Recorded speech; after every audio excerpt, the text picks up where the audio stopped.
Hey everybody, Jim here to remind everyone that next week's show, episode 461, will be Patreon only. It is an annuals week. It's a fifth week of comics. DC's putting out a bunch of annuals, and whenever that happens, it happens a couple times a year. That show that week is Patreon only. Very easy to get involved. To listen to it, you just have to go to patreon.com/weirdscience and sign up for as little as $1 for a month, and you'll get to listen to those shows and a bunch of other stuff as well. If you get inspired to go up levels, each level has more podcasts, but here to tell you mainly about joining for our Patreon-only show next week with no limitations. And I'll tell you, there's some big books coming out. This is what we'll be talking about and what you'll get. Batgirl's Annual #1, Blue Beetle Graduation Day #1, Detective Comics Annual #1, Justice Society of America #1, which is a huge book, Nightwing 2022 Annual #1, Nubia, and the Justice League Special #1, and Superman Kal-El Returns Special #1. So a pretty big podcast with some really cool stuff, especially the Justice Society of America book that I've been looking forward to for a while. Again, just go over to the Patreon, patreon.com/weirdscience, sign up for as little as $1. And you'll get that and a bunch of other shows. And just as a added bonus at the end here, if you do sign up, even if you sign up for that $1, if you end up not liking what you hear, you can just quit before you get to the next month. I'm going to assume that because this podcast will come out in December, beginning of December, you'd sign up in December. And then by December 31st, if you've decided, this isn't for me, I don't really like, all you have to do is quit before the clock strikes midnight and we head into pretty much the next year. But January, you'll never be charged. It's no fuss, no muss. We don't end up charging people when they sign up. I don't like that. I want people to get a little bit of a feel of what is going on. If it's worth it for them, then they can decide. I think that we do enough good over there that you might decide to stay. That is, my hopes and dreams. But all in all, that's just the deal. We're going to get to the podcast, but one last time, next week's podcast is Patreon only for as little as $1. You can sign up at Patreon to listen, patreon.com/weirdscience. Off to the show. Thank you so much for joining us. And now we also want to speak to Eric Shea, who's actually joining us via Skype. There we go. Hey, there he is. Eric is joining us. Hi, Eric. Thanks for being part of the show. So glad to have you here. So what do you think is so appealing about Weird Science Comics blogs.blogspot.com? Where DC Dahmer books. Weird Science Comics Dahmer books. blogspot.com. Where DC blogs. com.com. Where DC blogspot.com. This is wrong turn. This would be going back to read books because this is spoiler Comcast. You be warned.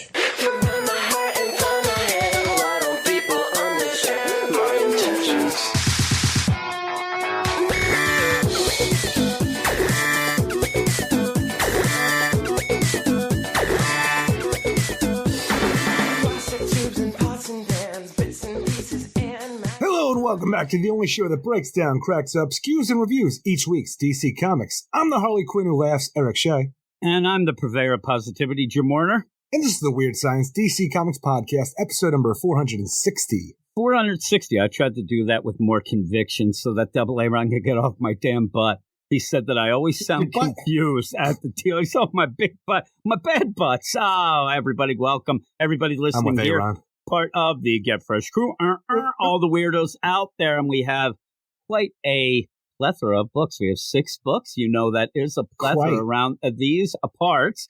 But before we get into all of that, please go over to Twitter at Weird Science DC.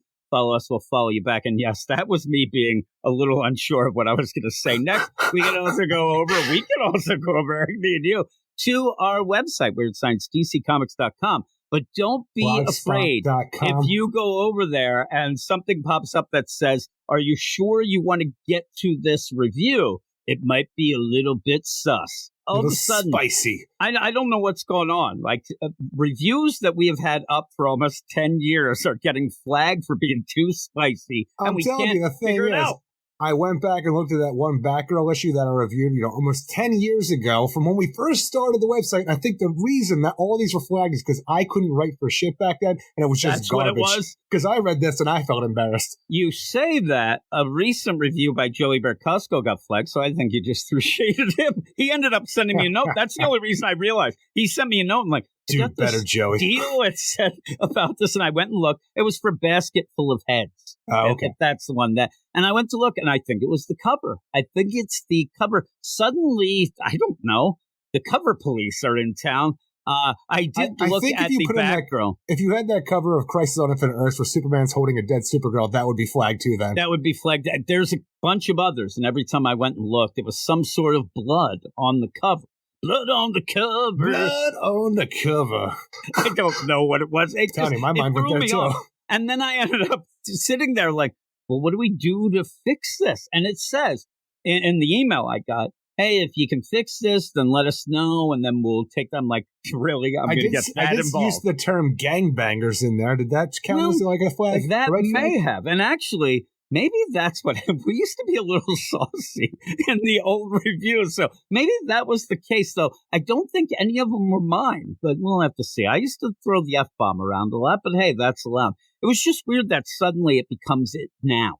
Like now we get these things flagged. But if you go over there, maybe you can read some of them saucy, sexy reviews. Also, after that, though, go over to our Patreon, patreon.com/Weird Science. More the only thing we get flagged over there is for being awesome Eric Shea. We ended up this week. You're awesome, Eric Shea? Yeah, I am. This past week, we ended up having one of the bigger things, our Patreon only spotlight, picked by the badasses, the Get Fresh crew. 2 books each week they picked from that week's books, and they ended up picking Deathstroke Inc. number 15, which shocked me. Shocked me that they were picking that, and it was the finale, and we talked a lot about that. And then Dark Crisis, The Dark Army, number 1. And I'm telling you, with everything that's gone down since then, including Thanksgiving, and then my computer issue, I don't even remember what we talked about, but we talked for an hour and 22 minutes. So we did a good deal there. But yeah, this past week, Thanksgiving, I ended up being invited to Thanksgiving dinner at Zach's, found out that it was actually at 11, more of a brunch, and we had brats and sauerkraut, and I didn't know what the hell was going on. Sounds delicious. And it was cold. That's what it was. But did you get there late? It's okay. No. And we were the only ones. Zach seemed very depressed. Not all the brothers showed up. And yeah, we ended up where, I don't know. I told you I like turkey, mashed potatoes, gravy, and quarters. I got all of that, and it was delicious. Yeah, I got brats, I even had leftovers this morning, and some eggs is what I got. So later on that night, I had and made an impromptu Thanksgiving dinner for me, Tanya, Logan, and Rafe. It was okay.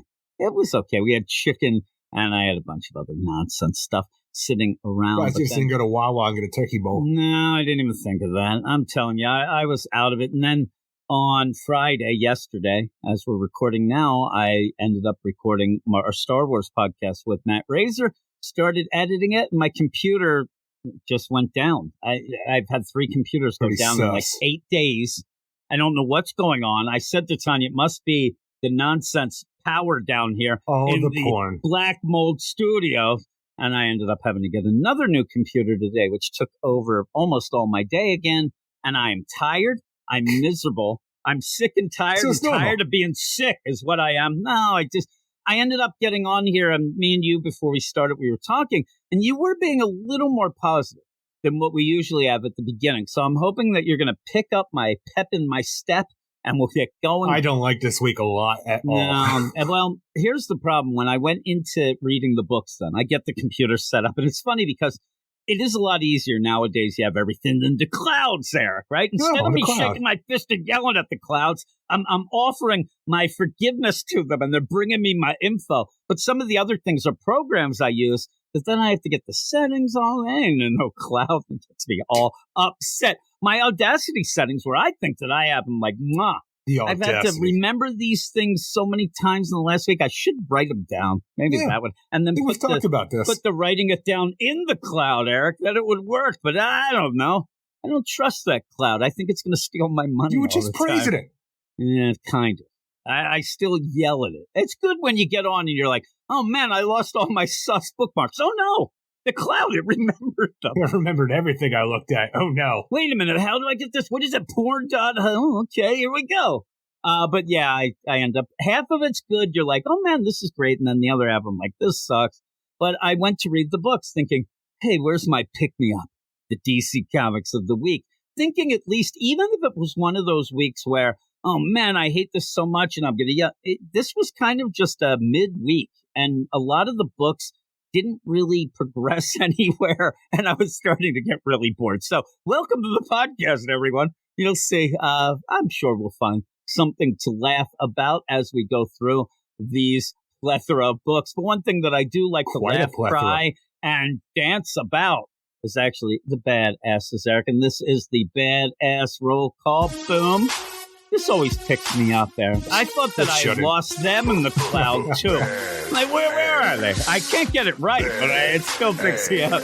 Michael Jordan, Eric K. Jeffrey Greek, Stephen Bat-Dad Mitchell, The Annihilator, Ted Probst, I Love Punchline, Stuart, Michael S. And speaking of I Love Punchline, we have Punchline this week. That's really cool. Michael S. Fars, Paulie Cam, Matt Razor, D-Man 3000, Lady Abby, and Lord Andy, Francisco L. Aroch III, Niels T-Work, David Fink, Joey Bercosco, Sus Reviewer, Stephen Baum, Jason Colby, Sue 42 to you and me, Michael G., Comic Boom, Rocky, Hugh Janus. Wow, how huge. Very big, Eric. Don't even tell me. Mark Jager, Hugh Janus, Mark Jager, Alton Stoja, Nick Adams, Ruben, Carlos, Noah Marv, Matthew Rapier, Luke Hollywood, Simon, Luis, Manship, Brian from Arkansas, Andrew and Belfast, Swanee, Anthony G, Josh from Million, my man Pete from NYC, Batman Beyond Mark, our man Rob Lewis, special shout out, the Mirror, Brandy Murray up there in Buffalo, and Double A Ron Doxed in Minnesota, all-time great, Reginald. I ended up doing the video on our YouTube channel for the podcast last week, and I ended up doing a scroll. But I thought I was being very fancy. A scroll, like, a Marvel alien?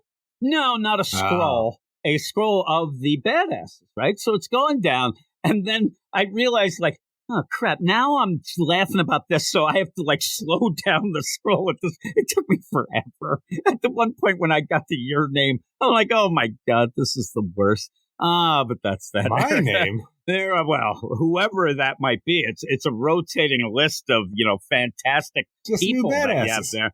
Yeah, that is true. It seems like it's keeping it fresh. But that is the badasses. Also shout out to everybody on the Patreon. We really do appreciate it as we're coming to the end of the month. And to point that out, this is a bit of a longer month. Not longer, but they end up having 5 weeks of book. Longer in the comic book It's a 36-day month. This is one of them 38 smarches. Lassie smarch weather. This month, it will have an annuals week, a 5th week of books. And when that happens, we are Patreon only. That means all the shows that week are Patreon only. And to get involved, you just have to go over and sign up for the Patreon. That one, as little as $1, will make you holler. And you'll get to listen to the whole show, which is, no limitations, as we say. I don't know what that means. We goof off a little and stuff like that. We don't do that here. It's serious business. Oh, Eric. shit. Serious. I really do think the guy who was at one point trying to sell me a new computer at the Best Buys, he was talking and I kept trying to tell everybody, and Tanya was there with me, the idea I needed a computer today. We have a show we haven't missed like 420 weeks or whatever it might be. And so I said, I need to get it now. Oh, why do you have to get it now? Because this guy just kept going back to, well, you can order this. I'm like, I ain't ordering shit. I need to get it now. Why do you got to get it now? And I didn't want to say, because then I feel like I'm bragging. I don't know why. You're bragging, I don't want to get involved in that conversation. I don't want to because it always ends up with me being upset. He's on a podcast. Oh, what podcast? And first off, she just said, oh, it's just a comic book podcast. Then I'm mad then. Oh, it's just a comic book. What podcast are you on, bitch? And then I end up where I'm standing there. You know how it is. And so I'm standing there and, I listen to a lot of comic book podcasts. I'm like, here we go. And I'm like, and he's, what is it like, DC comic? I'm like, oh, here we go. And then Tony goes, yes, it's the Weird Science DC Comics. I swear to God, the look of joy left this man's face. Just deflated completely. He kind of like went and then looked at me, and I swear to God, he's like, you're one of those guys. You're the short one. You must be Jim. No, he just looked at me and was like, oh. You're and the then size that was of a it. child. Yeah, I'm like, yeah. And then I swear to God, he started suggesting really awful, like he wanted to, from within, he was taking us down. He had an intro in. I don't know. He just, everything kind of stopped. Any sort of joyful banner stopped then. And it probably just, such a big fan, Eric, but with all that, never meet your heroes. I'm saying, yeah, really. I just sat there. I'm like, really? And then I said to Tanya, why'd you have to say that? She was, what am I supposed to say? I don't know. Just make something up. Just make something. I don't know. Well, stop lying about Jim everything. and Eric's comic book blog you could go with. We were going to be at one point. And maybe if I said weird out loud. Whopper Wednesday. Weird after dark. You know, all those fucking things we came up with. So, yeah, that kind of upset me. But then, Weird Out Loud, such a good title. At that point, I thought to myself, like, I got to get out of here. It was already getting late. I have to go home. I have to read the books. Let's get moving. And then look at this. I'm like, at one point I told you before, I said, hey, I know what I need. I don't need like the spiel there. I just need you to get what I need or tell me that it's not there. And I said, I know what I need. Well, what do you think you know more than me? I'm like, here we go. Like, I thought he was going to start yelling. I think that Ram B's a good writer. Everything that you talk about with this guy, you're honestly describing yourself. This could be somebody talking about something on DC Comics. No, all of a sudden, like, I wouldn't say that to his face. I'd go off and say it behind the scenes. He kept moving around. We're talking about that's what you do every time we talk in person. I think the guy, no, it wasn't just moving. This was like, this guy was up and down the aisle. He might as well have been doing cartwheels. Big guy, too. Big guy. He had plenty of Thanksgiving, it looked like. And so he's doing that. And I just ended up, I was irritated. Then, I waited for the under the breath.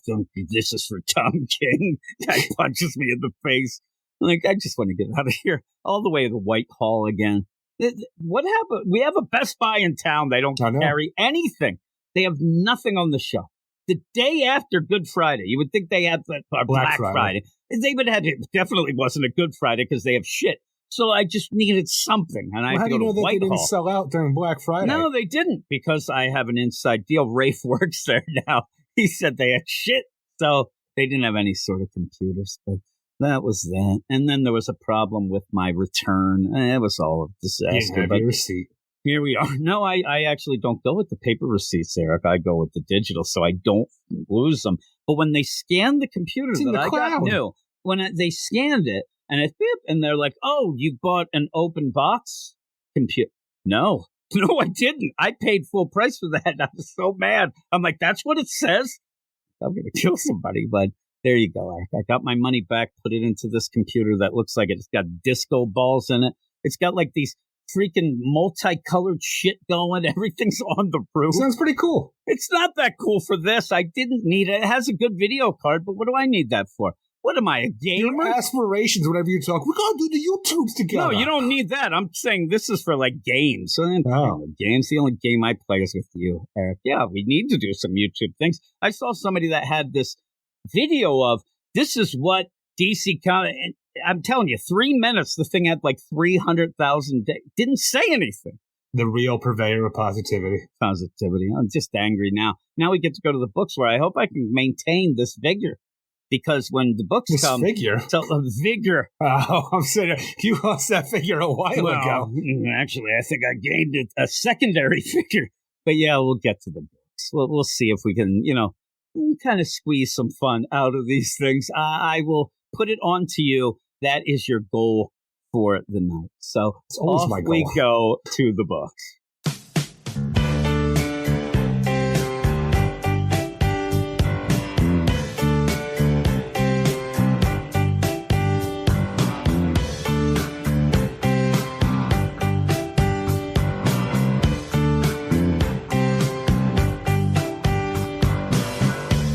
Comes arrive with an ancient deed in their hand, walking through the streets of Gotham in the rain. They brought a big guy with them they call Gilton Claw. He's got the old asthma running in his veins. Ow,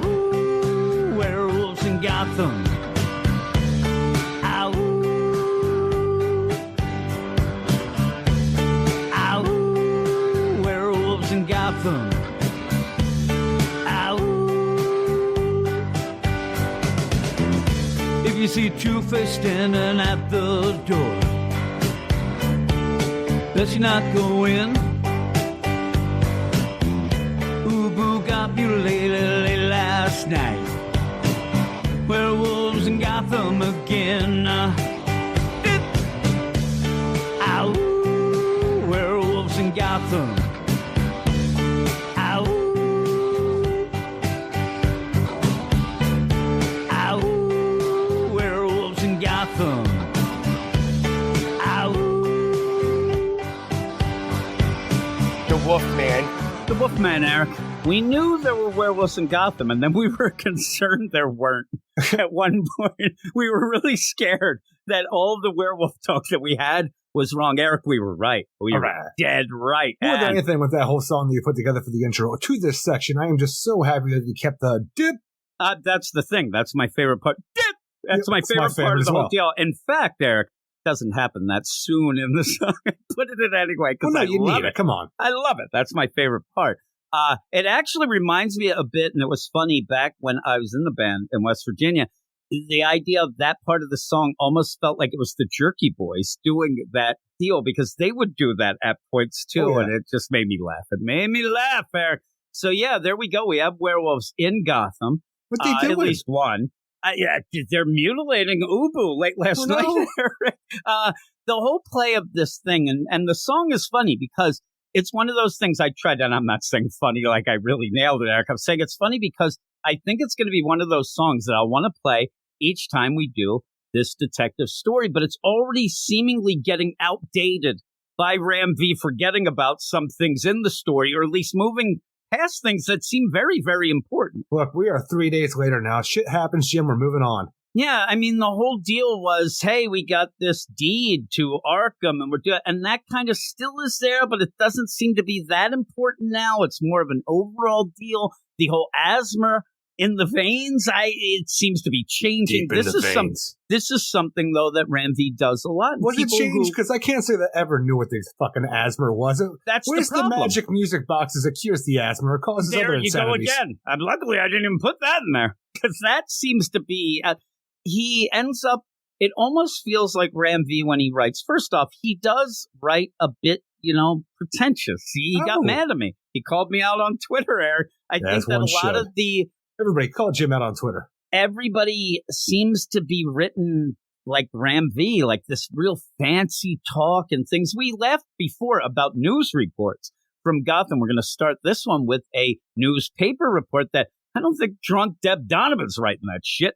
There's no way, but she's very eloquent. Needs a little glass to go beforehand. Maybe once she starts drinking, she starts getting eloquent. But overall, I think that Ram V just writes. He said it actually when he was calling me out. He said he writes what amuses him at the moment, and then kind of moves on. I think that it's kind of clear in that when you go through a whole arc and whatever, you may think overall, well, I kind of like this whatnot, but you're never going to be able to connect all the dots. We couldn't in Swamp Thing. We tried. We ended up at the end, kind of had a nice enough feeling for that whole series, but there were points where we're like, why are we doing this? And what about that?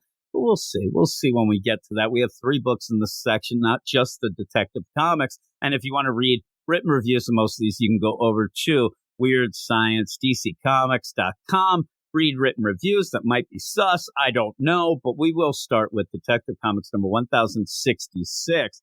At this point right now, one of the big plays and the thing that's going to push even DC forward after Dark Crisis is Action Comics. That's getting all the talk of the town. As it should. Detective seems to be kind of pushed back. It needs to step it up a little. You've been in the spotlight for so long, Detective Comics. To step back a little bit, let Superman give him time to shine. Why I say this is I almost start thinking that at 1050, we might put Action Comics first, and we've never done that. We've never done it. Might flip-flop. That's just me. We'll talk about it, because I know that might drive you nuts if I did it. I actually thought that you would really enjoy the lineup that I have for tonight, even though DC versus Vampires, it's in the first section, but I like that second section. It's a big elsewhere book. It is, Eric. Detective Comics number 1066, written by Ram V.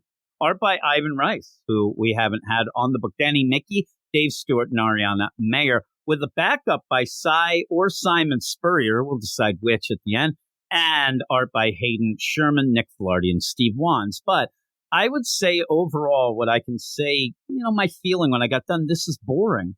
It's not really that exciting. Ivan Rice kill it in the art department. I'm so happy he's on this book, and I hope he stays for a long, long time. Yeah, well, they were going with the idea of it being that horror feel before, so I guess, you'll probably get back to that. I love me some Ivan Rice art. But you start off, and again, what you have Ram V doing is not really progressing the story that much forward. He's been doing it. This is the 5th issue of this story, and we really haven't gotten that much from it. If you are interested in it, I think you're waiting like, okay, this seems like something that's fancy. I'll wait a little, but it's starting to get a little annoying. It got annoying to me earlier, but that's me. I always get annoyed by that. But again, in this issue, you have a bit of recap told through a newspaper article that I said is a little flowery. Talk about a recap in a newspaper article. We have recap for half the issue for the stuff we've been dealing with, to the point where it's like, all right, Bruce Wayne, or Batman as it is, he's been unconscious for 3 days in Jim Gordon's office and stuff like that. Let's tell you what's been going on this last 3 days, and also tell you that fight with Ubu we had, how the League of Assassins came in, even the idea that you have like the Olgrams coming in, and like, oh yeah, we have the Arkham Asylum, stuff like that. Even the point where we're just pretty much sitting around like, yep, Harvey's acting like Two-Face still because of Gale 10 call, and like, we are barely progressing the story at all at this point. We're not at all. And if you want Batman, finally at the end, you get a little Batman as he goes out. But through half of the issue, he's laying on Gordon's couch. He's there. And thankfully, Gordon did a better rap job in those 3 days that Batman was out unconscious. And sent that kid packing to the backup. I don't even understand that. I don't even understand that kid. So you end up where... Maybe it's because we didn't read the previous backups. Maybe but purely we did. On us, but I don't know. We didn't read all of it. We missed one. Maybe that was the linchpin to the backups. And that was the thing. I think I read that one, but then we decided not to do it. Then you read this. We kind of tag teamed it. But back again. In that, you have this, as you said, recap throughout the whole deal. And again, if I want to make the joke, it is MC Scat Cat. Actually, it's one step forward, 2 steps back constantly. And you're always catching up to, at the end, you're like, okay, we're at the point where it's over. We barely get ahead. The cliffhanger is usually the only progression, really, of the story. And for the majority of the books this week, it feels like everybody's suffering from that. It really is a trend this week in a weird way. But even though you have this newspaper article and just some of the things that it says, and we laughed about it before, it's not horrible. But it makes me laugh because at one point it says, a coordinated attack attempted to assassinate 20-year-old Arzen Orgum. Gotham's Mayor Nakano and Commissioner Montoya were in attendance, and yet, like so many times before, they seem bereft of answers and shorn of power. I'm like, half of Gotham has no idea what that sentence means, but I love that it's throwing shade finally at Nakano. I'll give Ram V credit. He's the one guy who seems to realize he's got an eye for the future, Jim. Is just nothing. He's messed up so much.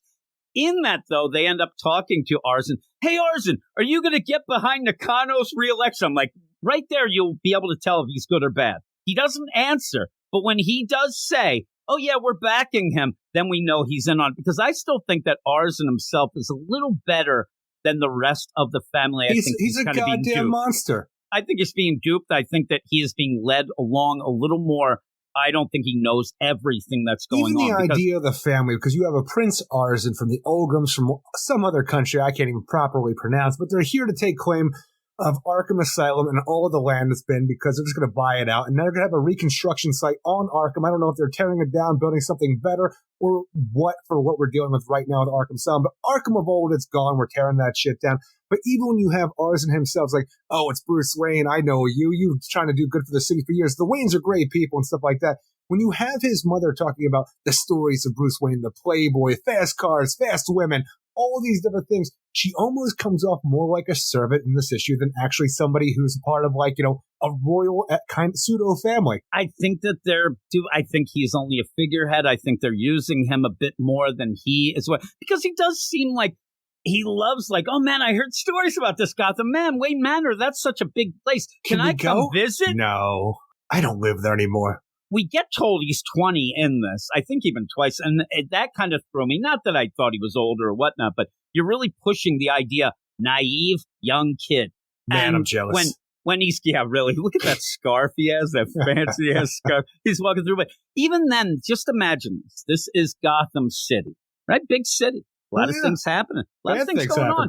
A lot of things going on in the old Rotten Apple, right? So you end up having that. But then here comes this royal family that has the deed to the land where the rundown shit-ass fucking nonsense Arkham Asylum is. Why is that such a huge thing? It's not that when at first it looked like they had the deed to the damn full city. Yeah. Yeah. I mean, when you sit there and you're like, okay, I get it.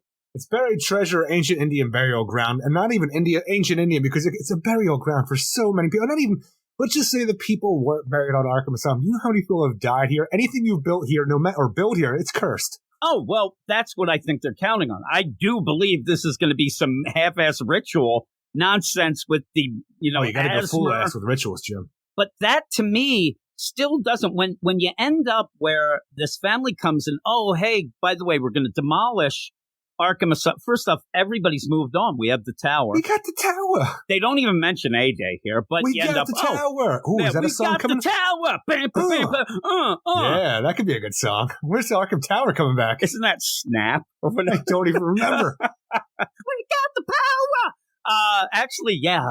Now you got me all aside now. But you end up where they're demolishing our. Okay. I mean, really, what this should be is, while it's a royal family from, you can't pronounce it, I don't think anybody in Gotham can either, where they're like, I don't care about them fancy royals. What are they doing here anyway? Oh, they're going to demolish Arkham. So, give them hell. Like, what do they care? This seems like they're walking down Good the for streets. You, family. Like, as they go past people, they're shitting out gold bars and throwing them to the kids in the crowd. There's this crazy parade going on where they're just walking around, and I don't get it. I don't get why it's almost like the second coming here. Well, maybe it's just a little classier than Philly. Like, we throw shit at them, they're throwing a parade. Well, I'm just imagining the idea of some insane asylum that's just outside of New York City who would care? It just seems. I'm just seems like it's made to be huge. The old asylum here, and I can't think what it's called now, like the Penn Asylum, not the Penn Asylum. Oh, I know. I was thinking the same thing. Well, we have that around there. We wouldn't give a shit. I don't know. That was kind of a big landmark for a while, and I always what you would say is, where am I going to go for my Halloween nonsense? That they no.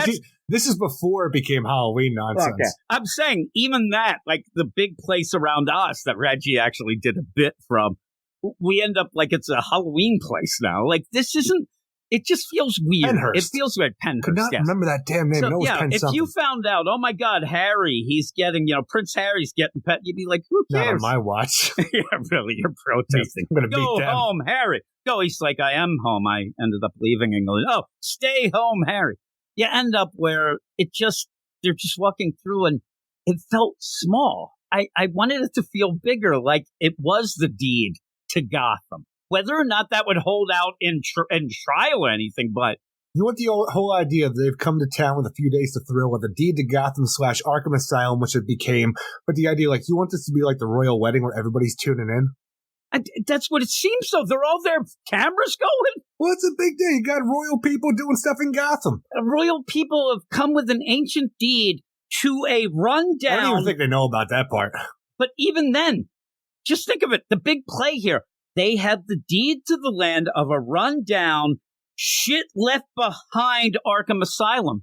And we're supposed to think that's big. If in this, where arson goes up, because after Bruce finds out about this, as I love how you end up having Jim Gordon say, listen, your face is fine. The money maker is not harmed. I love what he just said. I know you're wondering, your face was not harmed, but I didn't look at it. So weird. I didn't want to know. Yeah, and then shut up, Jim. This is where you end up having Bruce go, and look at this, where they're tearing down Arkham, the Arkham Asylum reconstruction site. Now, is this going to be where Mariko Tamaki's deal with the tower was such a bad man, story? It's going to be like the Cola Wars in the 90s, not the Asylum Wars. Who's going to do it better, the tower or the Asylum? It's all of a sudden I'm like, oh man, I think you're crazy as shit. Which one? Oh man, I picked Arkham Asylum. Oh my goodness, that's the Asylum challenge. Oh man, that's what they do when you actually. I'm criminally insane, so they send me to which one I want to go to. There's a new docuseries on Netflix, which I've been. I need to. Did you watch it? Oh Yeah. God! It brought me back to the '90s hardcore. Seriously. The idea of Pepsi points. All I sat there is the whole time. That's Eric Shea. There's Eric, and I thought, I know that at some point he probably thought it'd be cool to get that Harrier jet, but it's a little too late. Plus, we didn't have a lot of money when the thing about that grew too, up. it's like I never took that seriously either. Well, it's funny too because I'm watching that, and if anybody doesn't know, it is a documentary on Netflix, as Eric said, about the Pepsi points and the idea that this kid decided that he was going to get the Harrier jet because 7 million Pepsi they points didn't into put a Harrier any jet. sort of deal on, no fine print. And I love Just the idea. kidding. In my mind, like, you would have wanted that Harrier jet because you wanted to fly that Harrier jet and blow up shit, right? He No. just took it as a full out That was a nice money making opportunity, though. But you would have wanted to fly in it. Do you know how afraid of everything I am? It took me forever to drive, let alone fly a jet. Well, you like the Pepsi, though. I'm I can a Coke barely guy, see. so I like when during it, like, there's those things like Cindy Crawford, who was a Pepsi spokesperson. She ends up doing that, like, oh, good, she's all happy she picked Pepsi. Like, look at her, she's so happy. But yeah, you end up Arkham Asylum reconstruct. But why is this so crazy? And with that, I thought that the play might have been that they have a bunch of things, and when you have ours and say, oh my God, Bruce Wayne, I wanted to talk to you because see, like, I have the deed to Wayne Manor too, and that would be something like, oh no, they might find out about the Batcave. That's still but nothing really matters to me. And like, I can't get invested of this royal family who's going to reconstruct Arkham Asylum. What the fuck do I care? Well, maybe this is just a stepping stone to something going forward. So Maybe. the idea is once this is set up, because we know that it's a reconstruction, but a reconstruction into what we have no idea. And we know in the background that their werewolf hitman, Gail Tenquall, is going around and taking over criminal organizations. We're 5 issues in, and I want to see the point where I say, oh my God, they have to be stopped. I mean, yeah, they're taking over the crime No matter underworld, what, but they have to be stopped. They got the werewolves crime on the payroll. underworld is what it is, and you're just got a new family involved. Who knows? Maybe they'll make things better, Eric. Plus, I don't think that at points Can't they're going trust to end Wolfman, up Jim. knocking out, half of these big characters, like a Mr. Freeze or whatever. I don't know. I think that maybe if they consolidated, it'd be an easier target for Batman to take them down then. But you have Bruce who's trying to slink away. I mean, they're starting to, this parade that's waltzing down. Everybody's asking questions. They're not answering. And then you have ours and, oh my God, Mr. Wayne, hey, I really, love the Wayne family. Mr. They're Carter. doers. They're good guys and gals. And hey, I want to come and visit you at the manor. I don't live at the manor anymore. Oh shit, that sucks. There would be such a weird, awkward silence there of like, I'm not rich anymore. Ooh, why am I talking to you, peasant? But yeah, he's like, oh, he has interest in Gotham. Gotham always interested him, and he admired the Waynes. He wants to get things done. And I think that maybe he's, like I said, maybe he doesn't realize how bad his family is and he's being duped. I don't know. But then his mom all of a sudden does those weird eyes things and starts to talk her Cat's nonsense. And like you said, almost plays off like more of a servant than a mother. And it just, the whole story just kind of dribs and drabs along. And then, oh man, what happened with Ubo? Well, we already know that, but let's reiterate that because his body washed up. And now we're off to the Sunset Central power stations because we saw earlier, even with Two-Face, they're also consolidating power stations and getting it just nothing really clicks buildings, with me. Jim. Yeah, that's what it seems. And It's almost like what Punchline's up to over in Alleytown. yeah, she just got that one. But in the end, like maybe this will have this wow moment at the end when they light them all up and but getting there is not that fun of saying, Batman, hey, in the 60s, these Transformers used this sort of oil that I found, but it just doesn't really click. It's not that exciting. Well, even the idea when you have, Two-Face back, which is it's a double-edged sword for me because the idea of Harvey overcoming Two-Face and being his own man once again, that was an interesting take that lasted about, once a month for a year kind of thing, if you want to count Task Force Z and stuff like that for our big portion of that, because now he's being forced by Gail Tenquall to be their eyes and ears in the operation of taking over the criminal organizations as Two-Face. They don't need Harvey Dent. They need Two-Face. And Harvey is not willing to let Two-Face back out of his box inside of his brain because he took years to overcome this. So now he is trying to act like Two-Face acted while Two-Face yells inside of his mind that he's putting, like, coming off a little too strong for his actions. But the idea of this reason it's a double-edged sword is because I liked Harvey as Harvey, but I love Two-Face as Two-Face. And the way that Harvey is acting here, where even when he shoots a guy in the face because, like, look, Harvey, we didn't know you was back as Two-Face. If we would have known, we would have, like, conceded or whatever the fuck about it. I'm like, I want a dangerous Two-Face who's in charge of criminal organizations along the lines of a Black Mask. I want people to be afraid of Two-Face. I finally get it, but it's a fake Two-Face because it's just Harvey trying to act here because the asthma's in his brain, and something I never realized before was ever said, Gale Tenclaw can read his fucking mind whenever he's thinking bad thoughts about, taking down the Olgrums because the asthma's in his mind. I'm like, I don't understand what the asthma is more than a goddamn werewolf. It seems to be just magic now. It seems to be whatever you say.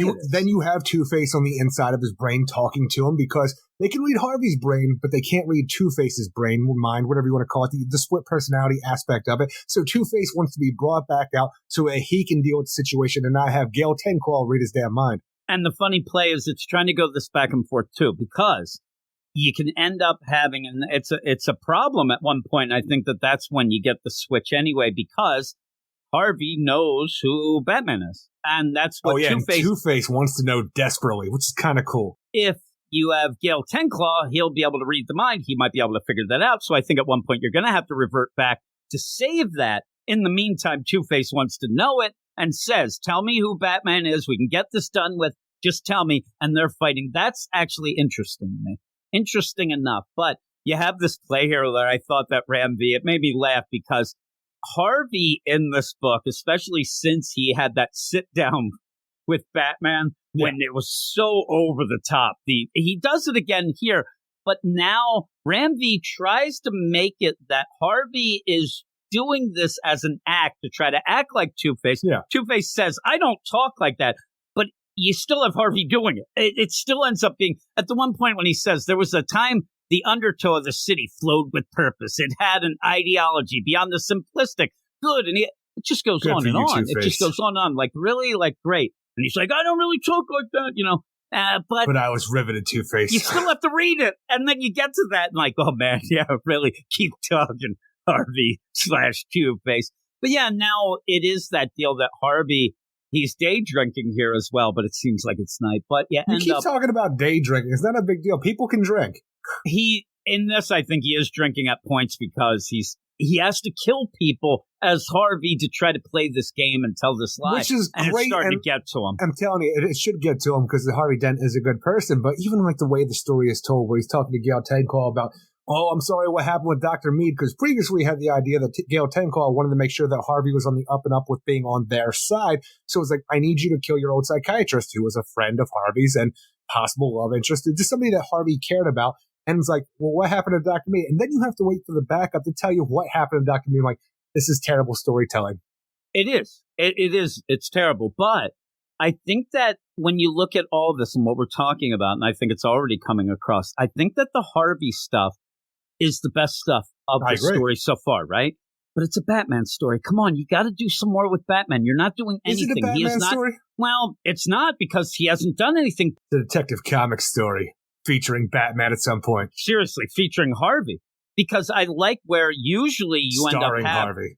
You get the deal where I say to you, like, oh man, Harvey Dent. You're like, no. Like, he didn't kill anybody. He was Two-Face. Like, in this, though, it makes it so that he's trying to do this, but it's Harvey, and you really have that back and forth. And eventually, I think, as Harvey says, even in the backup, which is the only thing I like, is when Harvey says, listen, let me do this. You can't. You're not going to be able to deal with it. You're not going to be able to deal with it. I can do it. It takes you out of the equation. I won't even tell you what I did. I just wanted to see the thing because you have the backup that talks about the idea that Harvey hasn't killed anybody. Two-Face wants to be let out of the box to do it for Harvey to be his protector and stuff like that. And I think Two-Face just enjoys it himself. But we didn't have the thing where we know that our main story takes place after the backup. But where is the idea that Harvey is struggling with this? Because when we first see Harvey in this, he's acting as Two-Face, and he puts a bullet in somebody's head to prove that who he is, like saying he's Two-Face, even though the coin flipped right side up. He was just trying to make a point that he is a badass who's coming to kill people. But there was no struggle moment in there from what we have in the backup to the main story. No, and The thing is, I think all this is, we ended up having that change with Harvey. I think they ended up, DC's like, no, especially coming out of Dark Crisis, we want to get things classic or whatnot. You got to get Harvey back as just pure Two-Face. I think that's all this is, and I don't mind it. Don't mind it, because it is a progression. I would have liked just more Harvey, though, because everything we had was that weird Task Force Z that never really made sense for the idea of him being in charge of this organization that he wasn't really in charge of. The funny play, and it happened over at Marvel, and it's going on right now with Norman Osborn, who's trying to be good there. And I always like the idea where you don't see of the mind. I wish that this was Harvey, and we were like, is he gone bad? Like, there's a real mystery behind what he's doing, and as he's going, that we think, oh, that looks sus, but then it isn't, but then it isn't. But Jim, there's no mystery of the army that we saw at the end of Task Force Z when we found out that it was Two-Face. Everybody forgot about that shit. I don't know. It's just crazy. So he ends up doing that, but that's interesting to me. But then we go then right to Gale 10. I'm like, now I've lost interest again, where they're like, yeah, we got that power station in that one. I just like the band, the power station, Eric. They didn't get that one yet, right? No, part of Duran Duran's in that band.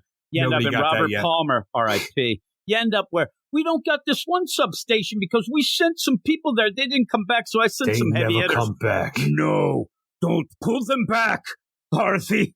I will send my men. I'm like, classic Gale. Oh, here we go. I know, seriously, it's a great on the floor deal. I can get in on a Harvey / Gale deal, but yeah, he ends up I'll go. I'm like, I don't really care about this. I think it's the idea of somebody, like, I thought it was Killer Croc in, like, the underground of this warehouse where he's hiding out, something along those lines, even though he's probably still in, like, whatever, I think it's Alleytown where he's running that hotel. I don't know if he's still doing that shit, but the idea that we have some kind of monster or something down there taking people out so that this organization can't go and just take over this land and businesses. So it's like, when we have this going on, Batman's on the case. He finds out about this oil that Ubu is in, how there's power stations around the area that used to use this, doing some detective stuff. It's not too over-the-top interesting detective work, but it's detective work. But we have Batman go in. Gale 10 Call shows up, and we find out that the person who's been taking all these assholes down is Mr. Freeze. Then all of a sudden, I'm like, okay, Mr. Freeze, I can get behind that. Then Mr. Freeze pretty much says, fuck you guys, ice bomb. So when they're fighting and stuff like that, you have Asper's being thrown and frozen, doesn't matter. Batman and Gale 10 Call, they recognize each other from fucking stories and legends, who fucking knows. But it's just Mr. Freeze says, fuck you guys, I'm out, and then blows the building with ice, and it looks like our hero Batman has been frozen to death. I'm like, thanks for stopping by, Mr. Freeze, I guess. Yeah. And actually, when I was reading this, Eric's gonna like this. It's got the Two-Face, it's got the Mr. Freeze, but they just kind of show up. Mr. Freeze just seems like, if anything, that's where you flip the coin and like, I just want to be left alone. Yeah, he's just there. I mean, even the progression. Did you see what happened to me in one bad day? It wasn't good. It was not good. It was a bad day. It was. And then I like where Batman goes in. It'll be a cold day in hell before I show my face again. He goes to this cold day in hell. Yeah, I heard it. He goes to this power substation because they found naphthenic oil all over. The deal. Like, I thought that the Gale 10 Claw and the rest of it, they'd be a little smarter than that, but that's how they found Ubu. That just leads right to this one substation that's already going on, and there's Freeze. It's 1 of 4. He got lucky. But not once do they go, Freeze, what did you do? Why are you... he just kind of gets there, and then right away... Bitches keep showing up, and I want to be left alone. I want to be left... And then they start fighting, and at one point, Gale has the asthma in his hand. It gets knocked out, frozen. Like you said, them freeze bomb in the panels that look great. I mean, they look fantastic. Once Gale 10 Claw is in there, and I'm seeing a lot of claws there. I see a lot there, 10 there. See, and how many figures you got? It'd be funny if it was like, if he was 12 Claw, that might be a little better.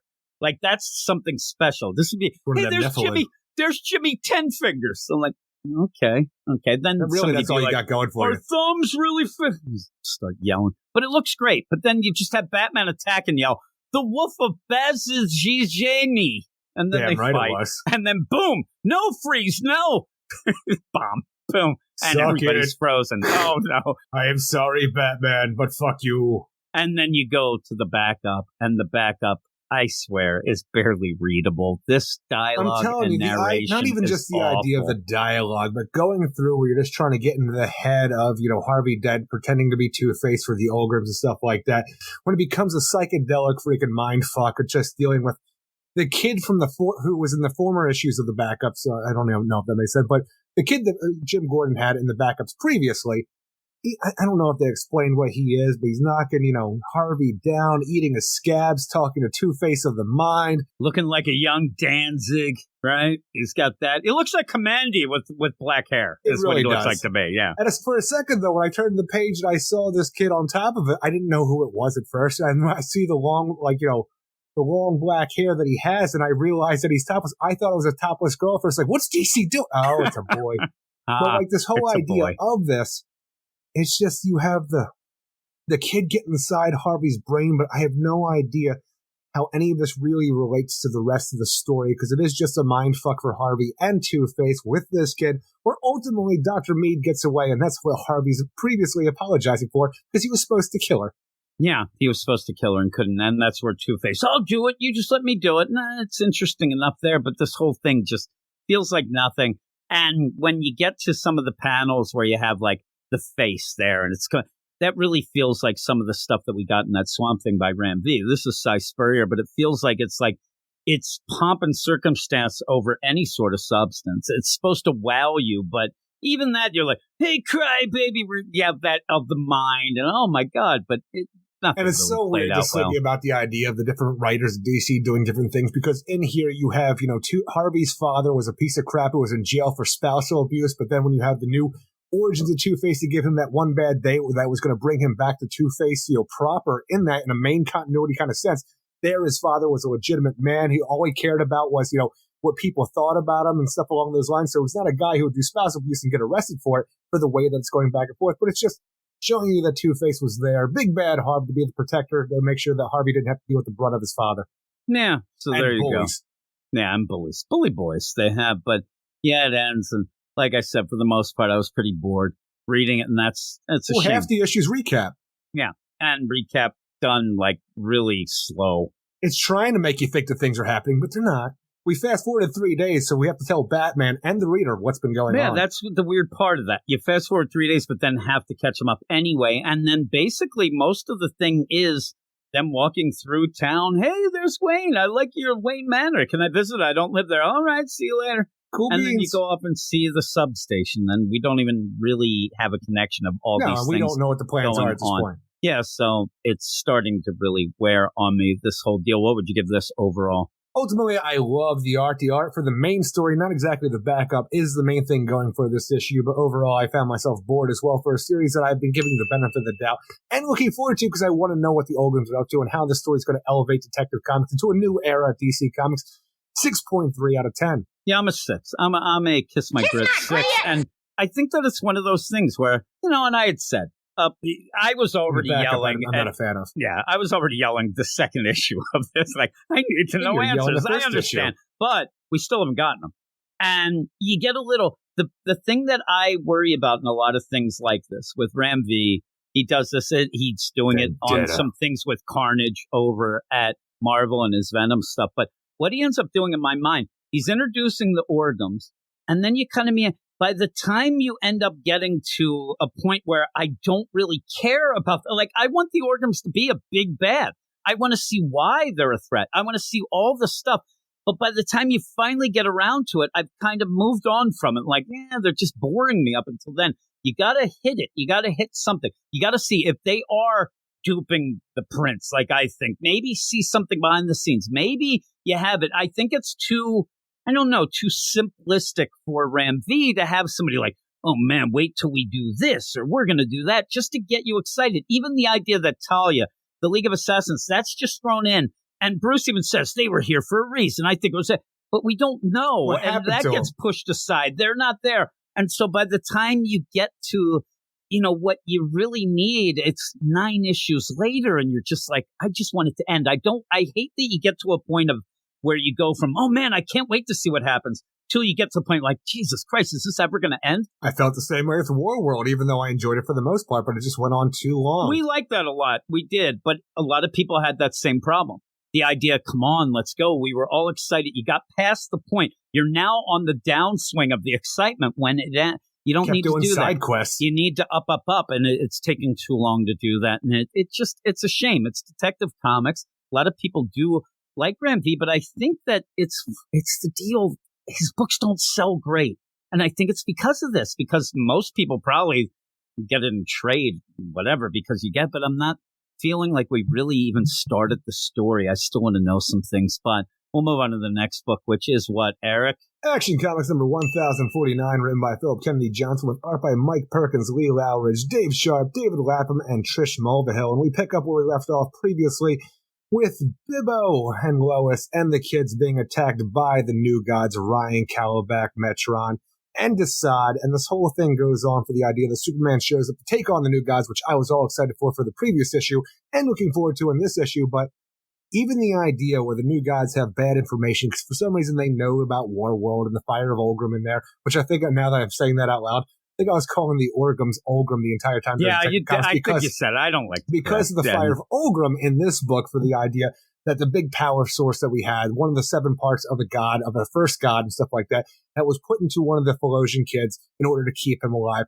But the New Gods are here because they want the Fire of Olgrim. They realize that the kid has it, and that Superman should be weaker because he spent all that time under a red sun in Warworld. But what they don't know is they changed the red sun into a white sun, giving Superman more power, and he wants to show it off.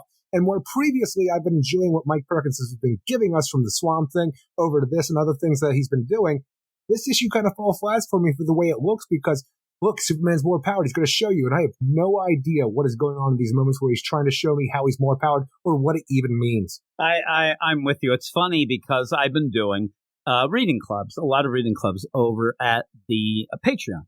And one of them is the Injustice reading club. And it's so funny when I read this, because very early in year 1, Calabac hears that Superman is no longer fighting and says, I'm going to go to Earth. I'm going to take care of it. And when he gets to Earth, I remember that.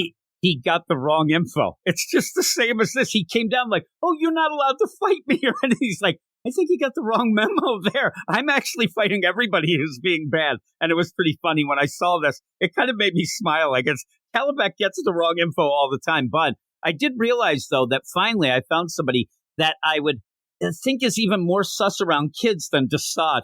I mean, Desaad is so bad, but Bibbo, holy crap, where's the unicorn van? He just pulled it back. Bibbo's in this. It's okay. I wanted more Bibbo-isms from him, actually. I wanted more the Popeye kind of talk. But you don't really get that. That's with Captain Strong. Yeah, you don't get that with Bibbo. I kind of like that, though. I kind of like that because it gives him that more of a flavor. You give the idea of Bibbo here and the idea of him being Superman's biggest fan, for the idea that, they're not super powered, even though the kids are. They're going to go and do what Superman can't because he's busy right now and save people. You know what's funny is I'm sitting there reading it, kind of forgot a bunch of the last issue, even though last issue me and you had talked kind of at length about the idea of how this Orion plays out. And is he an Orion who is now in control of New Genesis, Apocalypse? And we thought, well, the timing's weird because Superman has to go off and die, all that stuff. This actually spells it out as that. But when the kids run off and Bill, hey, kids, where are you going? We got to help. So I'm sitting there, and some reason it didn't even click on me. I'm like, what them kids gonna do? Like, I just thought they were random kids. Now, oh, those are the Phalosian kids. Now it makes sense. I feel like such a dummy. But yeah, you go off, and it's nice, and I like that play. This issue itself, I think, is kind of treading some water because we're getting to this 1050, and then even an important 1051, where it turns into an anthology and actually pushes stuff towards this dawn of DC. So I do think that you can't tell too much. I do like this idea of the kids, and I do like the idea of the kids being that there's some problems. They're going to run into some issues. Also is going to end up where he might go insane. He might be taken over. With the power of the Fire of Olgrim inside him, that seems at one point to actually take him over and shows like a godlike creature, which seems like Olgrim coming out of him, where the point where even the New Gods, with him being a Phalosian, I don't even know if that even matters, but with this Fire of Olgrim coming out of him in this weird, smoky Shadow King sort of way coming out, there's nothing that they can really do, because if this kid doesn't want to go with them, they can't overcome him at this point in time, especially with the Superman protecting him. So it's like, all right, we're going to go fuck off the Apocalypse or New Genesis, wherever we're going to go right now. But you know what? We're still going to get this fire at some point because it's New God stuff. I actually like by the end when and you're right. I mean, they might put up a strong front here. Hey, we're going to get out of here. Like, they're like, let's get the hell out of here. This kid has this. We got to go. But you end up having Orion. And Superman does address a bit of what we had from last issue where we said this does not feel like an Orion who would go to Superman and maybe, start out a little less, fighty, might actually try, but at the end says, listen, this kid's going to have big problems and it's on you. And when we have to come back and rip that out of him, you're to blame, not us. And we will be back. And again, I thought that was a really good play because that sets up the stakes of all this. And Ryan is just pointing fingers this whole time because even the idea where it's like, all right, we want the Fire of Ulgrim. Oh, it's in that kid. We're going to take the kid. No, you're not. Well, you see that kid just powered up as the Fire of Ulgrim right now. That's going to go and drive him mad at some point. The power's going to overtake him. And when we come back and we have to extract from him, and if the boy dies, that's also on you. No matter what they do at this point, it's good. Oh, that's on you, Superman. We didn't do shit. I'm telling you, I love it. I love Orion's playing that game. Like, he goes off and stubs his toe on New Genesis. It's Superman's fault because of all this. That's on you, Superman. Yeah, it's on you, buddy. But I like that because I do think that while Superman wants to, put up that brave front, he wants to be like, you know what, you could think you're going to get the kid, but you're going to have to go through me and whatever. I think it's going to start to worry him and they'll have to figure this out and they'll have to do something by the end because it probably is something that might consume him. And the kid right away also says, am I going to become that guy? Is this... No, don't worry. I'll never let that happen. But I think Superman might be giving promises his ass might not be able to cash here, Eric. Is that what they say? Yeah, because I think that he wants to say the good thing. He wants to assure the kid. Yeah. And it might not be that. And he better start looking into it, which I think is really cool. I like that part. But to get there, you have a big, long fight. You end up having some fun little moments, but I don't know. That's going to be the majority of the fun going on because even after that's done, 2 days later, we go back to Warworld to talk to the people that, Superman has liberated with their help, obviously, to tell them, yes, I did a lot of cool shit as the Unbloodied Sword, but really, the power was within you guys all along. We're going to go find you new homes, but don't you worry. No one's ever going to come back and enslave you again. And to let you know this, I'm going to burn Superman symbols on your chest plates, even though in the previous previous panels, it looks like you're all wearing them anyway. So the progression of story and art here, I have no idea what they're doing. And I like that. I like the Mike Perkins art really in the Lex stuff with Metallo, with Corbin, but in the idea that he burns, what are you doing, Superman? I mean, even if he's just branding clothes, maybe they didn't want that, right? But you end up, even then, I'm like, I don't know that I want like that as a nickname, the Unblooded Sword. I wouldn't go with that. He's had it for a while now. You don't make your own nicknames. I'm telling you, I wouldn't bring that to Earth. Let's keep that on Warworld. You get it. That's why he sends them away.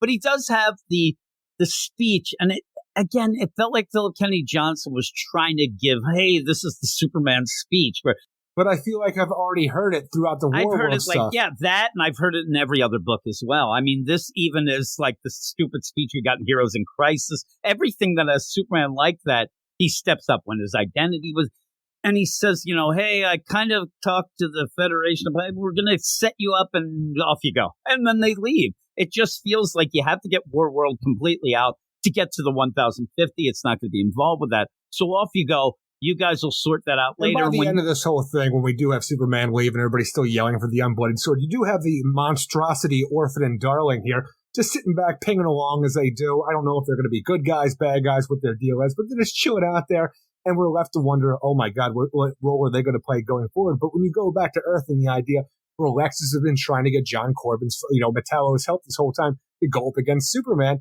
we have the idea where it looks like Lex, has framed Metallo's sister for murder, and now the idea like, look, I got you a new body, I'm going to get you out of here, you got to work for me, your sister, she's going to face the death penalty or maybe life in prison, I don't know how things work, so you have Metallo apprehensively joining Lex because he wants to save his sister, and I like this way that he's leaving Stryker's Island where it's all been set up, and this one guard who called him Corbin the entire time, not Metallo like everybody else, he's on shift, and Metallo did not plan on this, so now he's got to kill Tony when he had planned on killing Victor, and he didn't want to kill Tony. Poor John Tony Corbin. Ended up needing an extra shift, probably. You work too hard, Tony. I always tell you. Pay for his crippled son's surgery or something. But the Metallo stuff remains the stuff that I really look forward to in this book, because we don't get enough Metallo, especially because we saw Jor-El kill him previously when it was Mr. Oz. Nobody's going to talk about that aspect, but he's here. He's cool. I want to see him take on Superman, reluctantly.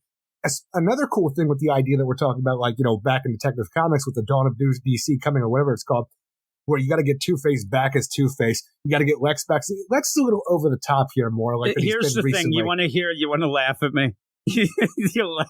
I think that Lex is a little bit too scummy here. Yeah. It ended up where I'm a prude. I am. So I like the real smart Lex. Me too. That you're still at the point you're like, holy shit, this is like almost right on Front Street. You know what I did? I killed these two guys and put the gun in your sister's hands. It felt too dirty. It felt too Well, don't worry, scummy. Jim. You know we hired somebody else to do it. No. I know, but it felt too on, like, I like the idea where when it first started, be a shame if your sister can't come and visit. That's Lex, like, oh my God. And we find out that instead of Lex actually doing something, he actually did something that helped the sister, but made her not be able to go and visit. I'm telling you, like something where he hired her to do a job that she works on the weekends and misses the hours. And that's the play. Corbin thinks, oh my God, you fuck with my sister. But he ended up doing something good. It just didn't allow her to go visit. Instead, put the gun here, have this day. And it just felt a little too dirty. Yeah, he's a little too over the top for me for what we've seen previously with Lex. It feels like an all new, I'm sure all different some Lex people Luthor. liked it, but going forward with a new, darker kind of tone to it, a more like, the crooked businessman that we once saw, maybe the late 90s, early 2000s version of it, who just hates Superman more than anything. Not somebody who's, put on a super suit and actually worked with him for a while, was on the Justice League. That, maybe after Apex Lex, he's going back to basics with this whole thing, but somebody else who's going back to the basics seems like the inside man that Lex had on Warworld, so he would know about the technology there, was Manchester Black, a part of Superman's authority. So I like seeing that here. And even the idea that Lex double crosses him, that's where it goes a little bit over the top, especially with the over-the-top villain laughter that he gives when he knocks out, Manchester Black there, who doesn't, like John Corbin, doesn't want to play ball with Lex. So you have all of these moments here. It's just Superman is not the most interesting part of all of this. Yeah, again, like we said about Detective and Batman, were you mad that Manchester Black just lit that cigarette and then he gets knocked out of his mouth? A waste of a cigarette. I also think that it's weird, like the different angles of Lex. He goes from a dumpy guy to a sexy guy. Like any angle, like he always seems to change a bit. He looks like the lead singer of Creed a little at the end when he says, I don't need you interested, Black, if he had a little hair, obviously. But yeah, Manchester Black was selling out Superman. But is that a shock? I don't think so. He's kind of a scum. I actually thought it was really weird that Manchester Black was ever on the Superman's authority team, but going back to basics is fine with me. It almost is like the idea, because we had heard, or there was, some sort of rumor that there was a dupe, there was a mole, and the Warworld deal. This feels like the way the thing is that Manchester Black went afterwards to talk to him, because even, I heard that you did this on Warworld. Like, this is something brand new since he came back, which kind of threw me off a little. But it was kind of, we would realize, I mean, that is the person you would have picked that would have ended up doing something bad, because he's not a good guy. And like you said, him working with Superman never really felt that right anyway. But some of the stuff, like I said, I like the kids. I want to see more of them. You're going to end up getting more of a family deal. And when we do get, after, 2 more issues from now, the anthology deal, we will have Bill Kenny Johnson continuing this story. Then we're going to have a continuation of the Lois and Clark book from Rebirth right after Convergence by Dan Jurgens, giving you the growing up of John Kent, which I thought people would be excited about. I saw a bunch of John Kent fans, too little, too late. I'm like, oh, well, we'll like it, or hopefully we do. And then you'll have Leah Williams doing a Power Girl story for 3 issues, starting it off. And I said to everybody when I did a Dawn of DC podcast on the Patreon, like kind of a special deal, ended up saying that I can't wait for you to read through some Leah Williams with me, because you might lose your mind. It's that crazy. Sometimes maybe this will be pretty cool, and you love Power Girl. So that's what we'll be going on with. So that's kind of exciting. I mean, having a bunch of things. And just as an aside, the price won't go up either. So that's kind of cool. But we have a backup. And the backup, when you get to that, it's like, I don't know. It's like one of those things with Thal Law. I kind of just am done. Well, it's this not even Thal Law. Where Thal Law, it was something interesting where she had the Genesis was powering her up, but it also was giving her withdrawal, like it was a heroin or something like that, and it was killing her as well. So we had to put her in I got a suspended animation to make sure that she was able to survive all of this. Then all the withdrawal just kind of went away. Same with Superman as well. Never really brought back up because we needed to get past that. That soul story beat was dropped. Now we got to show you that Thal Law, all powered up, she's the hero, just like Supergirl, just like Superman, or anyone in the Superman family, and all the buildup of Cheadle, the legless, one-armed, Mongol who was, or the destroyer of Mongol who was. He's got a lot of chains, sir. The oldest Warzone right there with the longest chains. he had come to Earth looking for revenge previously, and he used some magic and some science to put all his men together to make a big bad monster man. But Thal shows up, takes it out immediately, and then we jump to weeks later where Thal is on Warworld, where Cheadle is locked up. But all of a sudden, was it Krillux? Yeah. The new leader of Warworld outside of Superman just boom tubes in, even though I think he should still be on Warworld to say, hey, he who slew Mongol was, what's going on? So this is going to continue on for some reason, but I have no idea why. Yep. And that's the craziest thing. This is maybe as the story progresses, really the reason why Krillux ended up killing Mongol instead of Superman. Well, Superman's not going to kill anyway, but you have Krillux do it so that now he can say, I'm kind of Mongol. I'm the one who slayed him. And you have it earlier just thrown out there that, oh, Cheadle, yeah, he always serves the one who kills Mongol. There you go. And the real thing that it seemed at the end of that story, he was upset at, the Federation of Planets, the United Planets, because of how they treated him and kind of duped him. And so he wanted revenge. So maybe that's it. I don't know. But this is what I was saying about my fear. Well, this is what I was saying in my fears. Maybe it'll be like, I don't know, because now we have Phil Kenny Johnson of only part of it. Might not have room for that. We'll have to see. But what I said about, the organs, by the time we find out about them, I'm not that excited. I need to know. And this is how I feel of Thala and even Krillux. Like, I'm kind of bored with them. We got that story done. Let's move forward. And we're still dealing with it. And it just feels like, it's not that great anymore. And let's move on fully. But we'll see. And doesn't seem like we're moving fully on. But what would you give this? The art and the backup's okay, and I don't really care for the art. It was just, I found bits of it very confusing with Mike Perkins, even though I have been on the Mike Perkins trolley lately with what he's been putting out. But the story in the main book really doesn't go anywhere. I'm interested in things with Metallo and Luther and stuff like that, but it's a slow burn overall. But we just kind of keep reiterating stuff. The Fire of Olgrim, we knew something was bad last issue. Now we actually see it, so it's still there, but we didn't really progress much from where we were in the previous issue, so I ended up giving this a 5.9 out of 10. Yeah, I think I'm going to go 6 again. I'm going to have a lot of kiss my grits. It's kind of that kind of week for me. And I know that we end up talking about it sometimes, but not always. But the idea that we are in the middle of a big crisis that's going to be ending, this does feel like when we end up having like a DCYOU, where at the end of that, some of the books are like, well, we got to kind of have 2 issues out here because the big thing's coming up next. And I think that is where once we get to the new year, after the Dark Crisis is over, we'll get to see, these books starting to progress. But it is very obvious that some of these this week are really in neutral, and it's kind of upsetting. But we'll move on to the next one that should have nothing to do with that era. Sure. Because it is an Elseworlds. It's DC versus Vampires number 11, penultimate, written by James Tynion and Matthew Rosenberg, art by Otto Schmidt, Francesco Motorino, and Pierluigi Coelino. They're all on pencils. There's 3 pencilers in this thing. And Tom Napolitano. They're all involved, Eric. And it all seems like they only did half their job. Yeah, it's weird. I had a problem with some of the progressions. Some of the freaking finished work on here. Even the idea when you have some superheroes show up with Martian Manhunter to, really wreck out. It's like, oh, here's Power Girl, here's Wonder Girl, KG Beast, and, Mr. Freeze. There is someone, behind all of them whose fist is going further in a white costume. I have no idea who that is. Yeah. It looks like it was, drawn in by somebody else later on who is not really a penciler.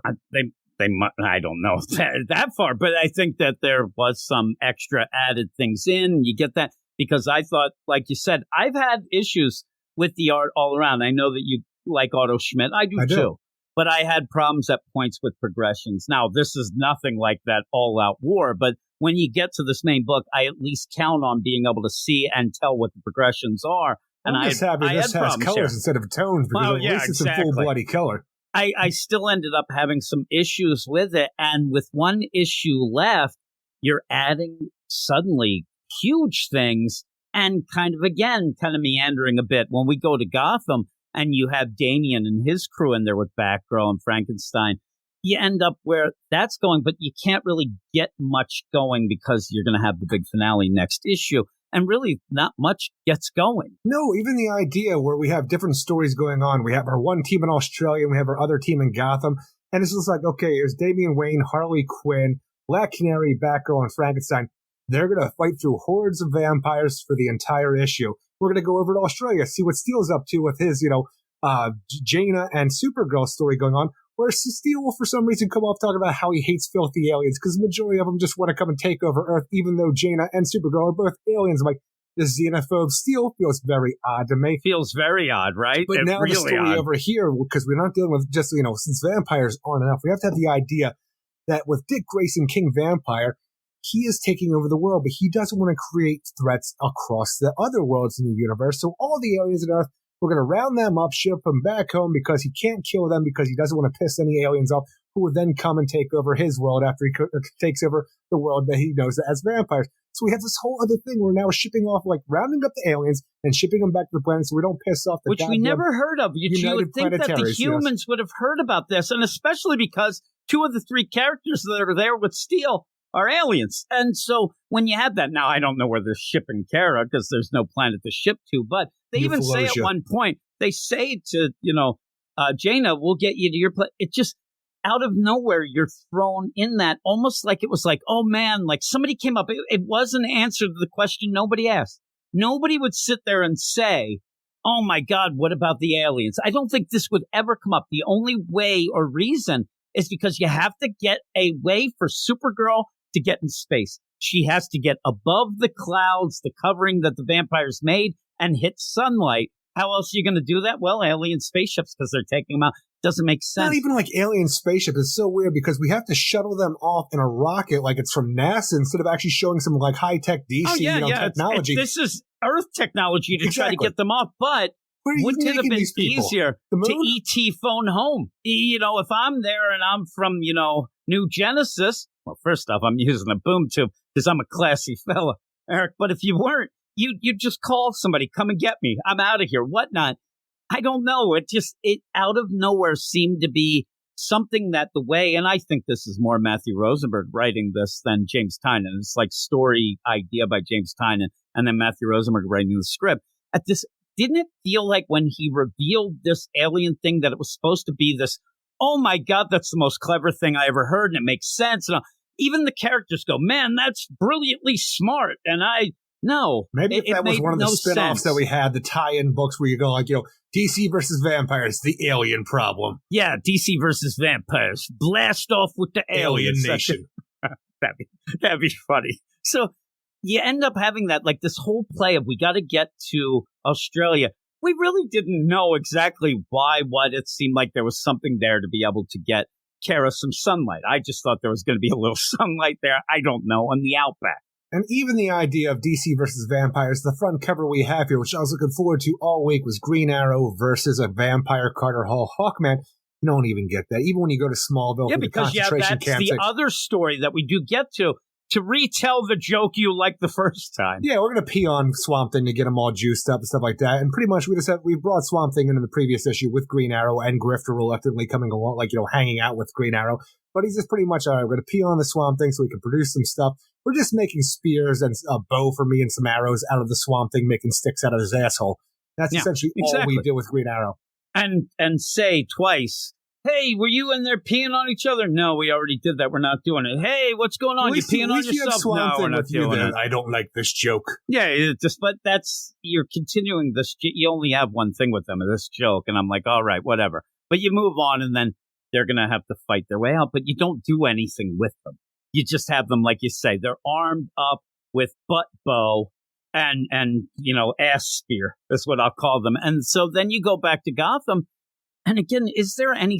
That's funny. Is there any stakes here? Who ordered the steak? I didn't even read it. But is there when you have this stuff at this point? Well, I'm saying the idea what we had previously was like, all right, Batgirl came in. We found out she had a grand plan as soon as she would get into Gotham because she's been smuggling in parts for people, even though she had no idea how to get in previously or how to do anything. But we have set up UV bat signals all over the city to take on the vampires for when they have their big push here, especially when you have Cassandra Cain show up, Roy Harper, and Duke Thomas, the Signal. They come in as backup to help the team out, take on these vampires. But all of a sudden, we're not doing anything with these lights anymore, and nobody's affected. And even who I thought Gorilla Grodd got killed last issue by the UV lights, he's here anyway. So maybe I was mistaken this whole thing. Well, you also have Martian Manhunter that we're not really sure he was alive. Previously, Martian Manhunter and Miss Martian are both looks like lieutenants of the vampires because they're powerful vampire aliens, stuff like that. But I thought the idea was that because of their Martian biology, they couldn't become vampires. But now here they are, larger-than-life vampires. In that, I know that you have the motorcycles going around, and at points I thought maybe, but not fully. I would have made those lights on those freaking motorbikes. That would have been cool, zipping around, getting the headlight. I'm just hoping that the Signal's chest plate is shining that kind of light out there. That'd be awesome, too. Why not the motorbikes, Eric? You going around the motorbikes, right? You look like mods there. Oh, and also Stephanie Brown's there as well. Yeah. But, and again, we're at this point. We're at this point where we got to get to Gotham. We got to get to Gotham. We got to take down Dickie Boy. And then all of a sudden, hey, the cavalry's here. Oh, my God, it's the Robin. But you're kind of gone from there. It ends up where it's like the book's catching up at this point just to end. And then when we get this alien stuff out of nowhere, it just feels like Deus Machina to end up, okay, that's how Supergirl's going to get up into the atmosphere. And they're like, no, blow up that, rocket. We can't let her get there. Like everybody knows the deal. Yeah, maybe, or that's her. I don't know. We'll see how it goes by that. It might be a little dupe, but, Lobo is there just to throw Lobo in there. Yeah, I'm saying the whole alien thing to get us into space, rounding up aliens and send them home so we don't have an intergalactic threat coming for the vampire nation. You have all this added in at the 11th hour, just for the story progress. But even for Supergirl to get on the rocket undetected, you continue on with the idea of Jaina having her brother's powers, but differently than her brother used them. For some reason, never explained. It just happens. So we can dupe Martian Manhunter to make him think that Supergirl is under the sheet when it's actually a Warner construct. But it doesn't matter. It's even then, Martian Manhunter says, what's going on? She goes, oh, I learned new powers. That doesn't explain anything. You didn't have those. Those were your brother's powers, which I said to you before we even recorded. She's using more than her own powers. She's just using this water power over and over that she doesn't have. And yeah, it's when for is she going to become an animal at some point? Yeah, exactly. I mean, a party animal? Maybe she Spuds McKenzie on the weekends. I don't know. But you end up where everything that happens, even this conversation at the beginning, Constantine and Alfred, everything just doesn't feel right. And it feels like everything's put on hold for a penultimate issue. And I don't get it. I really don't get what happened to this book, but it really ended up losing. Maybe it was when it kind of went away for a while. Then it came back. We were excited for it, but it hasn't really done much since. And you're just changing rules and doing that. So, and the art, I think, does suffer in this issue, like you said, and some of the progression is hard to even follow. And then Steele being the xenophobic jerk. That really threw me off. Yeah, it did. Like, we're dealing with vampires right now. Why are you mad at aliens? Yeah. I don't know why, and this might be something that you'll laugh at me about too, but if I got turned into a vampire, I don't know that I'd call, non-vampires, humans, I want to sit, because I was one that I'd have some other term, non-vampire is what I'd call them, Eric. What's the idea where you call people having sex with virgins? Exactly. Once you get bitten, you ain't a virgin no more. I guess. That was just an aside when they were talking, but then you even have, the hey, I know you. And you're like, I don't know you. I don't know what you're saying. Oh, my God, Frankenstein, he's in trouble. And I couldn't follow him. I was also kind of pissed off during the fight where Damian Wayne, vampire, who's a good vampire for whatever, however that fucking works, whatever reasons. But he's stabbing through Frankenstein to kill vampires. He is still a person. Have a little respect right now. I got a zombie. No, actually, I'm a reanimated corpse. That was okay. I will tell you also, just as the progression goes, you end up where it's 3 pages to just set up this jump of a ramp over the barricade. There wasn't much going on. Choice. Yeah, there really wasn't. I know. And you're like, I imagine it's like one of those things where you have the movie where you have to see that jump in 18 different angles as it goes. So oh, there it is. But then when they get to the other side, they're like, all right, we left all those. Oh, no, we have another crew and they look pretty powerful. Yeah. How does somebody turn Mr. Freeze into a vampire, and why does he still need a containment suit when he is a vampire? That's just his look. He ends up needing it because it's got to be on brand no matter what. Exactly. That's what happens there. People were talking. It's funny because people were talking about the Cosmic Ghost Rider, where there's a new book coming out. And he has almost a similar look, right? He has that helmet on, which he doesn't need to breathe in space because he's the Cosmic Ghost Rider. And they say, you know why he has it? Because he thinks he does. That's it. that's the official explanation. I think maybe Mr. Freeze just goes with it because he's always had it. It's kind of what he does. So I don't know. But at the end, it was a little bit of a disappointment. Hopefully it can all be pulled together and we'll get a really good finale. What would you give this issue? A lot of this issue feels like either forced to get us to the next scene, even though it's the 11th hour and they're coming up with new things for us to do or ways for it to happen that feel out of place to begin with, or it's just a big action scene that goes nowhere ultimately with our entire Gotham crew. And the art is very lackluster throughout. I like the Aldo Schmidt parts, but as the issue progresses, it gets lesser and lesser in my mind. Even the coloring, which I appreciate having, because All Out War being this, the tones always bothered me. But even the coloring, it's not great because you have a lot of just orange backgrounds. So, like, you know, it's supposed to look like fire or whatever, but like to be the ambiance, but it doesn't do much for me. So a 5.5 out of 10. I'm going to go 5.5 as well. But that is it for the first section of books. It's in the book, as they say. And we'll be off. We'll have a little break and we'll be back with more of this goodness. Mail, check out what you got now. Get your postcards, birthday cards, eBay or slot cards. I get it while it's hot now. If a letter makes you wetter, then a better ready, better it's mail.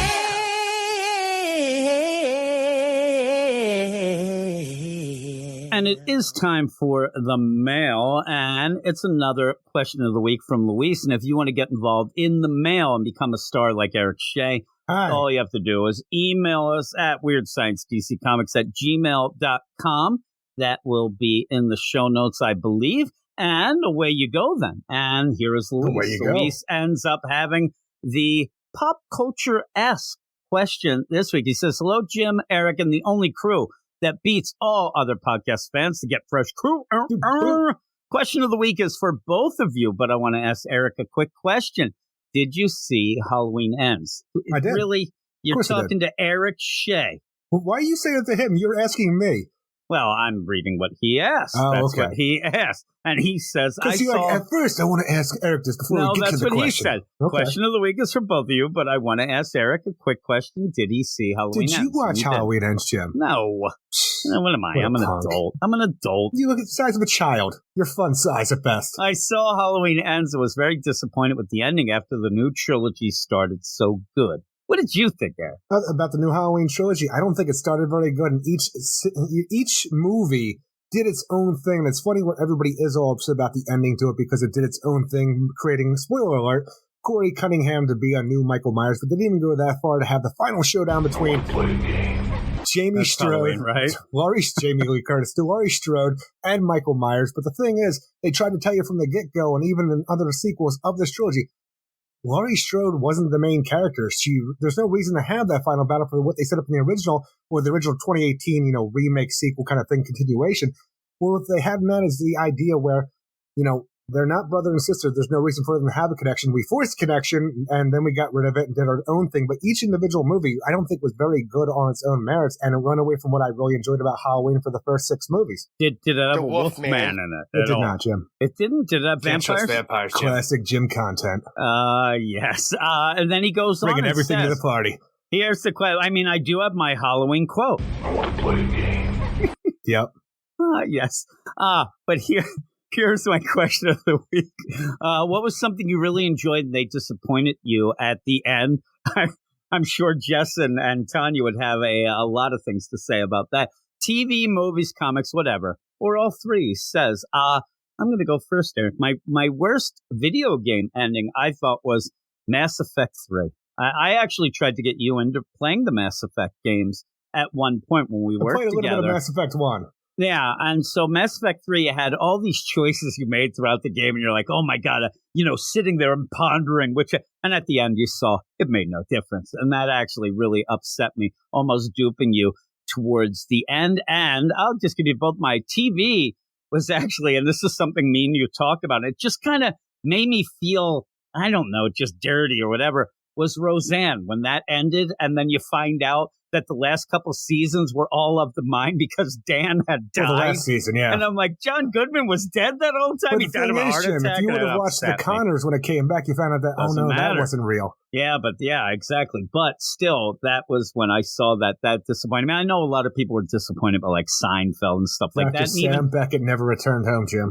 Oh my goodness. Can you travel through time? I was waiting for you to say that would be your deal, but what are your deals for the disappointing the biggest thing ending? that disappointed me, whether it's comics, movies, whatever the whole thing was. The big thing in 1993 when Jason Goes to Hell came out, you had that great, cliffhanger ending where the mask is laying there, Jason's been subdued, and all of a sudden Freddy's glove came out and grabbed the mask as you hear the laugh going down. It's like, oh my God, Freddy versus Jason is next.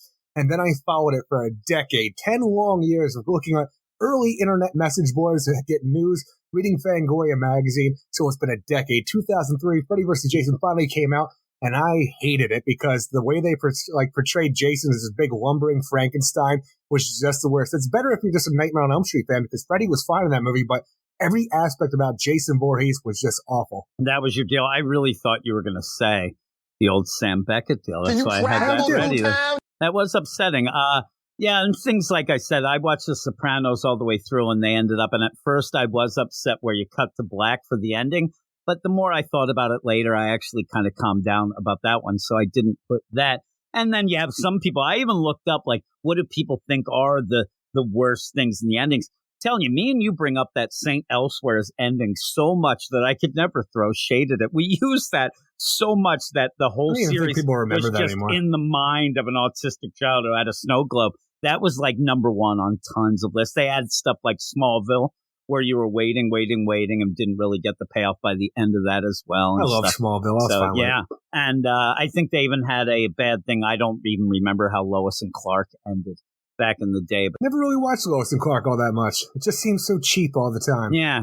So all in all, though, I'd have a couple different video game one. Heavy Rain was one of the ones that I thought it ended kind of shitty. But you had a bunch of endings, but I only worked through a couple, and things didn't work out well for me, Eric, but those are back in the day. I'm surprised you got to an ending in a video game. Oh, yeah. I used to play them all the time. I used to play them all the time. I just never thought you got to the end. Well, yes, I did. I'm going to get to the end of you in a minute and slice your throat. So, and that might be a little disappointing to some of those Eric Shea fans out there. See, I'm already making the next round of mails for some other podcast down the line.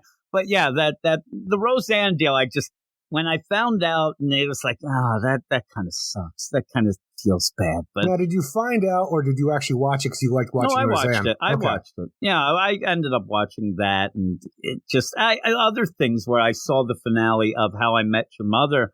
That was disappointing, but I wasn't a real big fan of the show. I was just watching it with Logan. He was a fan. He was upset, but all other things on that, though, most things disappoint me by the end. So it's kind of a thing I'm used to. But that is the mail. That's a quick one there for the question of the week. Thanks, Luis. And as I said, if anybody wants to get involved, send in about anything. Comics, movies, love, Eric, horror movies that you do love. It's Weird Science, DCComics@gmail.com. But we're going to go off to finish with 3 strong books. Eric Shea's book of the week will be in this next section, and that is Crazy. He already revealed it to me. I'm not going to spoil too much. Your book of the week as well. Nah, I don't know. In this section? You're going to have to, overall book of the week, I don't know. I'm going to have to see. We're going to have to see. You have no idea. I might have a 50-way tie. Did 50 books come out this week? 50 ways to bore your reader? Is that this Paul Simon song for this? I don't know, Eric, but we'll go off to the final section of books.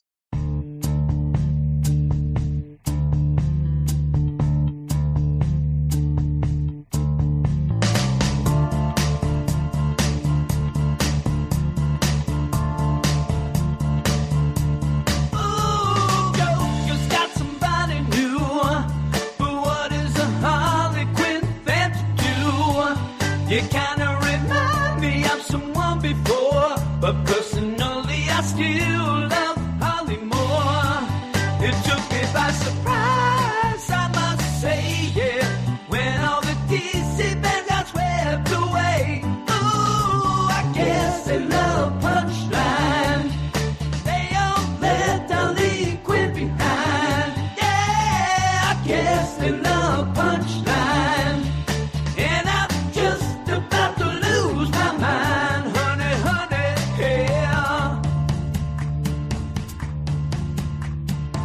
Yes, Eric, they love that Punchline, don't they? I say it every week when we have the podcast, and I believe that song might be shots fired. I love Punchline. You might think that at least, but it's not. What are you talking about? One of your favorite characters of all time is Harley Quinn. I do like Harley Quinn a lot. I'm liking her less and less as well. I'm telling you, I like her now. At one point, I did love her. And maybe I will again, Eric, but Stephanie Phillips, I don't know. She ends up doing this weird deal where when I think that she's finally done it and okay, we're back to something good, she just pulls the rug right out from under me. It's the week of meander. It is the week of meander. And it's weird because you almost have that a bit in the Punchline book, and that's only 2 issues in. But I and I will give a little wink to I Love Punchline. The idea that Harley's first in this section is totally shots fired. I was going to put the Punchline book first. And then I thought, nope, I'm going to put Harley first. Just seniority, Eric, is why I did that. But here we go. We have 3 more books. And as I said, we have Harley Quinn. We have Punchline, the Gotham game. We have Tim Drake Robin. One of these books will be Eric Shea's Book of the Week. Will it be one of your Book of the Weeks? Who knows? Because I don't, Eric. I have no idea. No idea whatsoever. I don't really come down with a score before. The other books. I don't. But I kind of think that nothing really got over like a 6.5, I think. But the whole idea, I come in clean slate, Eric. I come in clean. Yes, you're really in the 5s this week. And yeah, when we go, I always leave that little bit of a hope that you're going to elevate the score in my mind because of your just cheery goodness that you give me. And it might be this book, Harley Quinn, number 24. Is this the book, Eric? Is this the one? No, it's not. That people want to hear? Oh, my God, it could be. I don't think so. How dare you? Harley Quinn, number 24, almost to the landmark 25, Eric. I don't know if you realize that comes next. And she's really pushing it, so we'll see. Pushing it in my, patience. Push it real Written by Stephanie Phillips, art by Matteo Alloli, Rain Barreto, and M-World Design. And we have this Death of Harley deal, and I thought that the kind of deal was, let's get back to Kevin and Harley. I really love Kevin in this book, me and you both do. No, Kevin, and the idea of having Kevin be the one person that seemed to be on Harley's side when she died, and he's going to go through hell and high water to bring her back, and then it kind of just got pushed aside, and now it's just Harley, and somehow Stephanie Phillips thinks it's better to have Zaz in this, even though Harley seems to know Zaz is not involved, but yeah, we'll still have Zaz almost trying to play jokes, but they're not really good jokes, and there you go. The end, Eric. But yeah, this whole play of this whole series and everything that's going on here, it's just meandering, like you said, to get to that 25, but by the end, the cliffhanger, I saw some people in reviews saying, man, when I saw that cliffhanger, I was cheering out loud. Really? It is the best part of the book. My eyes were rolling that we have a Harley Quinn who laughs. By the end, is just... I'm telling you, I'm not going to be happy with however it's explained in the next issue or whatever issue we're going to get back to it, but at least it's something in this book that's different than what's going on here, because when we landed the last issue, Harley Quinn died. She came back. Did she come back right? We want to know because it seemed like she had a mean streak going on. She was going to change, be the old Harley Quinn. But first, she was going to find her killer and do it with extreme prejudice. And it looked like she was going after Victor Zsasz previously. And when we jump into this issue, old Zsasz is going after somebody, and the cult of Harley's takes him down so Harley Quinn can interrogate him. But it's more along the lines of he's the one person that she knows didn't kill him because he's a guy who, when something's off in Gotham, he's a guy, for the way his psychosis works, he's able to see it before anybody else. So she wants to talk to him about this whole thing. But in the way that works out, I'm still kind of confused because when I saw Harley die, I thought she was stabbed. And then in the previous issue, I swear that they said she was shot. But in this one, when Victor says, the idea of stabbing you to death, she never corrects him. So I'm like, is it back to stabbing now? I don't know. And I never got the idea, never got the feeling that Zsasz would be the guy with the pulse of the streets in mind. I think in my mind, if I'm going to play that game, I think it'd be Killer Croc. We always go to Killer Croc, but I always like to think of Killer Croc, he's down below, right? But everybody kind of ignores him, so he gets that feel. Even though this is just to push Zsasz, but just to push Zsasz to get tied up by the cult of Harley, which is very generic. You're not really giving them any flavor, like even the Gang of Harleys. Not that the Gang of Harleys was great when they came about in the past, but you don't really have much of any sort of, like I said, any personality to these characters. They're just all characters, and they're beating the crap out of Zsasz. And then he's tied up, and you're going to tell kind of lame jokes. You're going to end up where Harley is kind of interrogating Zsasz, but then says, well, I know it wasn't you. You have the pulse of the streets. Where can we go? What can we go? You realize when something's off in Gotham. But that takes so long.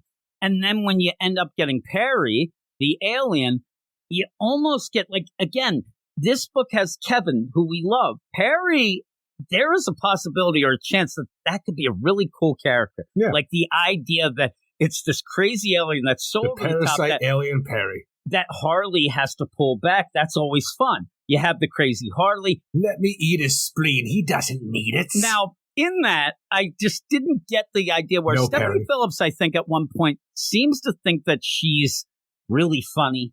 And when she says to Harley says actually about Perry, oh, don't mind his meticulously detailed threat. They're not really that meticulously like, there's no joke there. The joke is just he's over the top and she's trying to pull him back and maybe able to scare Zaz. But in the end, nothing really comes from that. And what the big play here is weird is that Stephanie Phillips really wants to dangle that carrot of, hey, everybody wants you back. You know, we want the bad girl Harley. We want the evil Harley. Because Zaz keeps saying, oh, man, you're back. The Harley's back. The one I love. The Harley that everybody. And we know that's probably not going to happen anyway. Well, it's but not even the idea it doesn't of Zaz, come about where, to where anything. Harley is very upset about the idea. Well, I'm still waiting for the change in Harley to show what happened with the Lazarus that's Pit what we need. Because we kept seeing different things since she came back where it seems like she almost a split personality or a split emotional kind of aspect to her where she gets a little bit over the top. And like it almost becomes a winner they get a little me moment because while she wants to be the good Harley, she came back to do good. Everybody keeps looking at her and expecting her to be the old Harley and stuff like that. She can't get out of the old reputation. That's all she really wants. But even when you have the idea where she's talking about this and she just says like, I mean, the real you, the violent, chaotic, and it's like, no, she gets upset about it when Zaz is talking. But that's as far as we ever go with this whole thing. And it just goes back, gotta find out who killed me because that really pissed me off. And ultimately, you stand around and talk to Zaz all tied up. And even when Zaz talks about, well, there's a few people from Black Mask Gang, they went missing or found dead over here. And there's other people it almost feels like what we had with the Mr. Freeze Detective Comics where like, hey, we sent a bunch of people in there, but they never came back. We just end up having Harley go to this spot that Zaz is talking about to go play Sherlock Holmes while Zaz is still sitting there, tied up, dressed in the part of like Dr. Watson along the lines, as we continue on the idea, like, let's look for clues. But ultimately, the clues come to her as we have our cloaked figure who shows up and just reveals that, oh my God, it's the Harley Quinn who laughs. And that is our entire issue of her standing around talking about things we know. Well, I'd like you to talk about the ideas of the things you've set up with, like, did she come back right? Because her, like, battling against, who she wants to be as opposed to people see her as still from who she used to be. I want to see this go full bore, like, oh my God, did Harley come back right? But we're not doing that. I think that's the misplay. You use the Lazarus Pit, and one of the big things, and I know that Lazarus Pits are real wonky now and whatnot, but you're kind of playing, classic deal that here's Harley in the Lazarus Pit. How's she going to come back? And I really thought what you could play, and again, this would be Stephanie Phillips kind of sticking it to some of the fans, but if she came back totally just crazy again, almost to the idea of, see, this is what you guys want. See how horrible it is? Like, Harley is so over the top. Hey, give us back that fun-loving, hero that's trying to do her best, Harley. It might have played out better that way if we saw the Lazarus Pit's changer, like, fully evil. But you didn't get that and never did. It kind of was alluded to but never came about. And then you just go through this and wing-dings all over the place. The one that drove me nuts, and I know that drives you nuts too, but when Zaz... I'm sure, actually, I think it's Harley talking to Zaz still. And I'm sure the dry cleaning bill is it just bitch? I mean, why do you have to go through this, jump through? She should just say bad butt like a real person. Yeah, no, she should say it's a real pain. Or just don't even say it. You have them throughout. Oh, man, turn that beep off. It's not funny, and it doesn't give anything. It's just stupid. But you're right. You should just curse. No, either that or, you can't, so just don't. I mean, it's not funny. This is like the idea that you're 2 years old and you're beep and then you giggle. I did when I was a little kid, but now, I do like when she's like, hey, get that, smoke machine out of here. It's not a Motley Crue concert.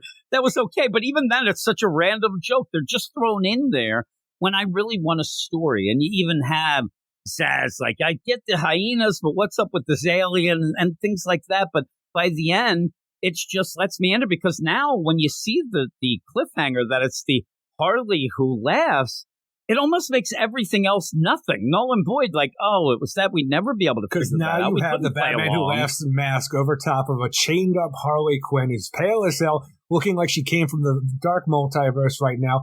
I do not need more Dark Multiverse stuff. I don't need a Harley Quinn who laughs who just looks like a version of the Batman who laughs, because that's uninspired as hell. And the idea that we have this character comes up, shoots Harley Quinn, and goes off to do other things that we don't know anything about. And now Harley's back. Now she has to kill her again, but you get nothing out of the character. Even when you have the idea where it's like, you have metal claws, wrong universe. I'm like, is that a Wolverine joke? I'm not quite sure. Yeah, but I guess it is. This falls flat. And I'm telling you, this because I don't like anything from the Dark Multiverse, let alone a Batman who laughs. A Harley Quinn who laughs, that's even less interesting. But it's the most interesting thing that's going on in this book, and I want to see how it's resolved. Even though I know right now, I don't care about what the resolve is, because it's going to be lousy. It's weird because we ended up, and I keep saying the idea that these events are going on, right? You have all this stuff, and each step of the way, Stephanie Phillips desperately was trying to get Harley's book involved. Like you'd mentioned stuff from Dark Crisis, but this wasn't a Dark Crisis time. You mentioned stuff from there. This feels like she's now like, what else can I get involved with? Well, let's go back to that metal shit.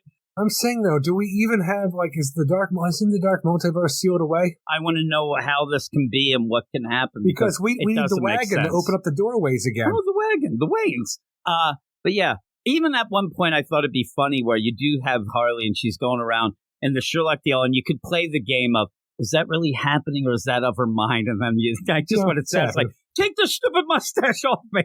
But it's just... I wish Zaz would get rid of his hoop earrings, so he just comes off as a fucked up Mr. Look at Clean. That. It does look like a crazy Mr. Clean, right? So yeah, I just, by the end when I saw that Harley who laughs, I'm like, really? Like, that's 2 years ago, was already, old and lame, so we'll see what this means. But there's really not much more to talk about in this, so why prolong it? The art's pretty good, but what would you give it?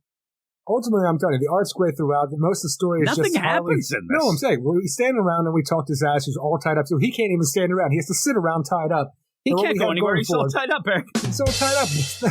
But, like, we go to a place where it's like, okay, we're going to go over here, and this happens to be the place that we need to go just because Zaz, the pulse of the street.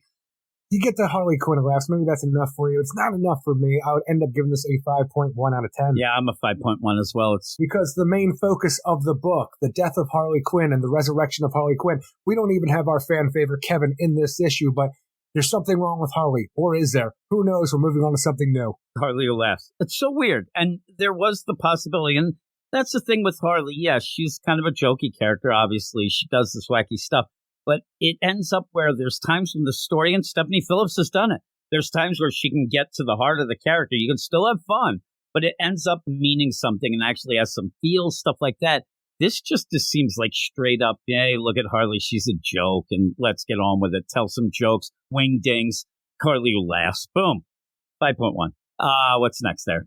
Next up, we have Punchline, the Gotham game #2, written by Teenie Howard and Blake Howard, with art by Gleb Melnikoff, Will Robson, Luis Guerrero, and Justin Birch. And we continue the idea of Punchline taking over a factory in Alleytown, which is Aiko Hasegawa territory, the Hasegawa clan territory, the Yakuza. And we have her taking over this factory so she can make her exo drug, which is totally legal, but totally addictive, and it fucks people up. And that's what we're doing with Punchline's new Gotham game, as Batman tries to get to the bottom of all of this and take her down, even though it's Catwoman territory. Maybe that'll show up in the next issue. At this time, it's all Batman all the time. And it's such a weird idea because you have Punchline, who is taking over, she gradually took over the Royal Flush Gang ever since her time in Blackgate Prison, when she became acquainted with a bunch of these lower level, Royal Flush Gang members, the way that they're being presented in this story. We have this idea that this old Ace chemical plant, which is abandoned, and, Aiko uses this for different things every now and again. For the most part, though, it's abandoned. So even the idea when she was going, it seemed like Aiko wouldn't even know those things were going on for how little that she uses this. Because, like I said, abandoned. But when we have Punchline show up, Aiko Hasegawa and is going into a money drop and all these different things. And I don't know how this really ties into Catwoman, because it seems like we're actually doing legitimate mob stuff here, even though we don't. We have vats of looks like Joker toxin in these, Ace chemical thing. I'm like, this doesn't look as abandoned as you said it to be. Even the idea of Aiko doing a money drop, doing mob stuff and stuff like that, it felt like it got lost in the shuffle with Punchline coming in, because I didn't even realize why Aiko was there. I actually thought she was going in to confront Punchline and That's her what goons I thought to do it. Too. But there's a whole thing where Aiko's there with her hench people while we're having an open briefcase. And at one point she's like, You're really going to do all this for $100,000? I'm like, the fuck are you talking about? Yeah, I thought she was. I'm like, how does she know what Alexa? I thought it was all that. Now the weird play is, and I said it right away, even in the Catwoman book, and that where we find out that Punchline is going to get this quote unquote abandoned warehouse of Ico. She even said at one point, and I thought that's weird, and I pointed out that she said, well, it's not abandoned. She uses it sometime, like you said. And I said right away, then don't use it. You can't use something. You don't set up base where somebody's going to use that at any point. I don't mind that because you set up shop and you worry about it later, especially for the idea that she knew worry about it later, but that's my whole point of this. Later is the next issue. Like, they didn't even play the game. Teenie Howard and Blake Howard. The way it was explained previously, I like. The way it shows up here is completely different, it feels like. They should have gone, this should have been issue 5 when you end up having Ico finally show up. Because even you have Ico show up immediately. But even Catwoman and her were talking about this warehouse and how it was going to be used. I don't know how it pans out with the Catwoman book, but from that whole thing where she was like, almost looking forward to going after Catwoman because at least it wasn't Batman. We had all this idea set up like, okay, the Hasagawa clan uses this not often, it's mostly abandoned. Eventually we get to that point. I expected them to set up shop, gain some power, and do all these things so when the time did come, she'd be able to take the people on. It's weird, we do have a Royal Flush Gang, high members in there. But right away, instead of having Catwoman, you have Ico show up, what seems like has no idea what's going on, and you have Batman show up, who the idea was Batman's not going to show up. He's not going to step on Catwoman's toes. That's what I'm going to say, and this is where I think there's the huge misplay, where I think this book, the first issue we liked, we were intrigued by it, and like you said it exactly how I thought, where this book would show you the rise of Punchline. Yeah, she's popular online. The trial of the century, but with the Royal Flush Gang, she's starting it up. Oh my goodness. Not a surf out of nowhere, Eric. You end up where all this was, I thought we were going to see this like behind the scenes a little, her grabbing some power, whatnot. She spells out 2 things pretty much to begin this. We're going to go to an abandoned warehouse that Ico barely uses. We'll be fine for a while. And Batman will be off his radar. We'll do things off his radar. Immediately, second issue. Ico's there at the warehouse, and Batman is they're on the radar. It threw everything of that setup away to try to elevate a punch where I thought we were going to get that as a gradual deal. I thought that we were going to see her rise. And even then, you throw this in where this really feels like it's like the 4th issue, where you even have the Royal Flush Gang and characters that I'm like, I don't really know these characters. Well, you have your main lieutenants of Punchline, where you have King and Queen, you have 1-0, who is the tech guy, and you have the new member, Aces, who is combined with nanotech. But even that, I don't fully understand, because you have his body that's been kind of remade, so he's almost zombie-esque, where he's actually upsetting people within the gang. Like, is he always going to look like that? Because that's going to be a problem. But throughout this whole thing, you also have him being just nanotechnology that seems to be the catch-all to get any of our Punchline gang out of trouble whenever they need it. Because you have the Hasagawa clan, which I want to see more of. Because you have a Snake Woman here, and I want him to see her because she was badass. And there's too many characters that are just thrown in here, though, where I thought, man, I'm going to see more of that. I don't know if it's going to continue in this book, and this is the play, but I don't know. I want the whole deal to be in the Catwoman book, playing that alternate Catwoman. And then in this, we saw that it was setting up for her to be in this book. And I was looking forward to that. It made it bigger in my mind. But we've already skipped ahead from where it seemed like we were previously, where nothing seems like it's transitioning over from what we saw, like Catwoman talking to Ico about what's going on with Punchline. And all this, did the Catwoman book take place after that? I don't know. Yeah, I think it was before, but she knew. But even like you said, when you get to that point, this issue was such a wreck with transitions and how things progress, and the idea where, hey, you do all this for 100. I'm like, who are you talking to? What's going on? And then, you have Alexis, Punchline, kicking some butt, which is fine. You end up having some fights, but I think a lot of things get lost in the shuffle. Ico, all her gang is going down, right? The Hasagawa lieutenants, they're going down to Punchline's Royal Flush Gang and Ace's nanotechnology to the point where she has to ask one of her guys, hey, is there a roof access to this whole thing? And after she's already called in backup, so she has no idea anything about this building. The fact that it has a helicopter pad and a helicopter is coming in, I'm like, what do you do here? I mean, this is something that is a part of your thing. You have no idea it has roof access, yet you called in backup to be picked up by a helicopter. So I'm like, what is going on, Ico? You are smarter than this. You just got full-of-face chemical shit going on in the abandoned warehouse and that didn't seem to be involved with that. The one thing I didn't mind, though, is I really thought they were going to try to put Punchline over to a point where she hasn't earned that yet. So when she does go up against Ico, I was worried about that, but Aiko does get the better of Punchline, gets on top of her, and is going to finish the job. But Batman does show up and, he distracts Aiko from what she's doing right there to the point where Punchline can pull out a knife and shove it in her side. So I enjoyed that. She does that. So Punchline she does take down over a couple of the henchmen, though, that seem to be Yakuza that are pretty badass. But mostly it was Royal Flush Gang and their nanotechnology and stuff like that, to the point where I wasn't mad about the way that they presented Punchline, because she has to be a badass to a point where in some goddamn alternate reality, she slices that one guy's face like right down the middle, and that guy at some point in Dark Crisis, though, Lex Luthor will induct her into the Legion of Doom, so she has to be badass to the point where that'll eventually happen. Well, she probably learned that in one of her classes in college, right? And in one of the progressions of this, I thought it was done properly, where they didn't put her over and make her, Catwoman in Tom King's Batman run, where she could just overcome anybody. Yeah, I'm telling you, I think she even holds her own a little too much with Aiko, but Aiko doesn't want to kill her, I guess, and hurt her. Batman wasn't going to let her. Batman's there, but you have that monstrosity, guy. Everything is just thrown at you in this. It really is a mess, and I hope that it kind of, narrows itself down a little. I thought what we were going to get in this issue was them setting up shop at this warehouse, see what the plan is, maybe deal with Aces, maybe do something little. Maybe at the end have the cliffhanger of the second issue where Aiko shows up. Oh, shit, we didn't know she'd show up this early. But everything's just thrown at you right away, and it just seemed like too much too soon. Nothing of these characters have been really explained, or you haven't seen interactions, so I don't have really any connection to, Aiko's henchmen or the Royal Flush Gang at all. I don't have any sort of like, oh man, I love that guy, or he's my favorite, or she's my... Well, I'm saying you've had one issue of those characters. And I just don't get why you didn't take this little slower. I don't know if the Hasagala lieutenants and stuff like that we see here were introduced previously in the Catwoman run and Genevieve Valentine's run or anything like that. But you have them here, and one's a snake lady. I'd like to see more of her because these will seem like interesting characters. But for the most part, the Royal Flush Gang, pretty much, Punchline's gang that we have here, we saw them all come back and be who they are here in the previous issue. So I didn't mind them the way they were presented at all, except for the way that Ace's power works, because you have a monstrosity who seems separated from the nanotechnology. But you could have had a little more of a setup of all these guys together and see what's going on. But what we know the least about is 1-0. Yeah, 1-0. We don't know. It's just all of them, and then you end up even playing that deal with Cullen really quick. That's just kind of there. I don't know, they're really pushing Bluebird out and Harperella and stuff like that for what she dealt with in the backup to the Joker book with the Punchline's trial, because we mentioned the idea that, Bluebird's tangled with her, but we don't know how far that went.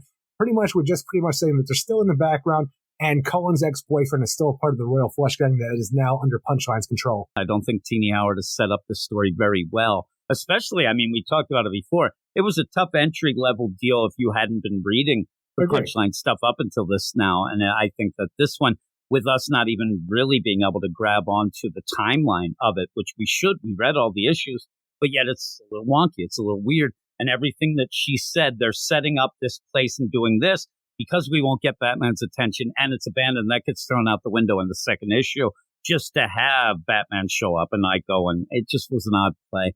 The art's good, though. I don't mind, though, like I said, Punchline getting over on Aiko here to show that she's badass, even though she did a sneak attack on her when she wasn't expecting it, and even throwing her off the building to get Batman off her tail.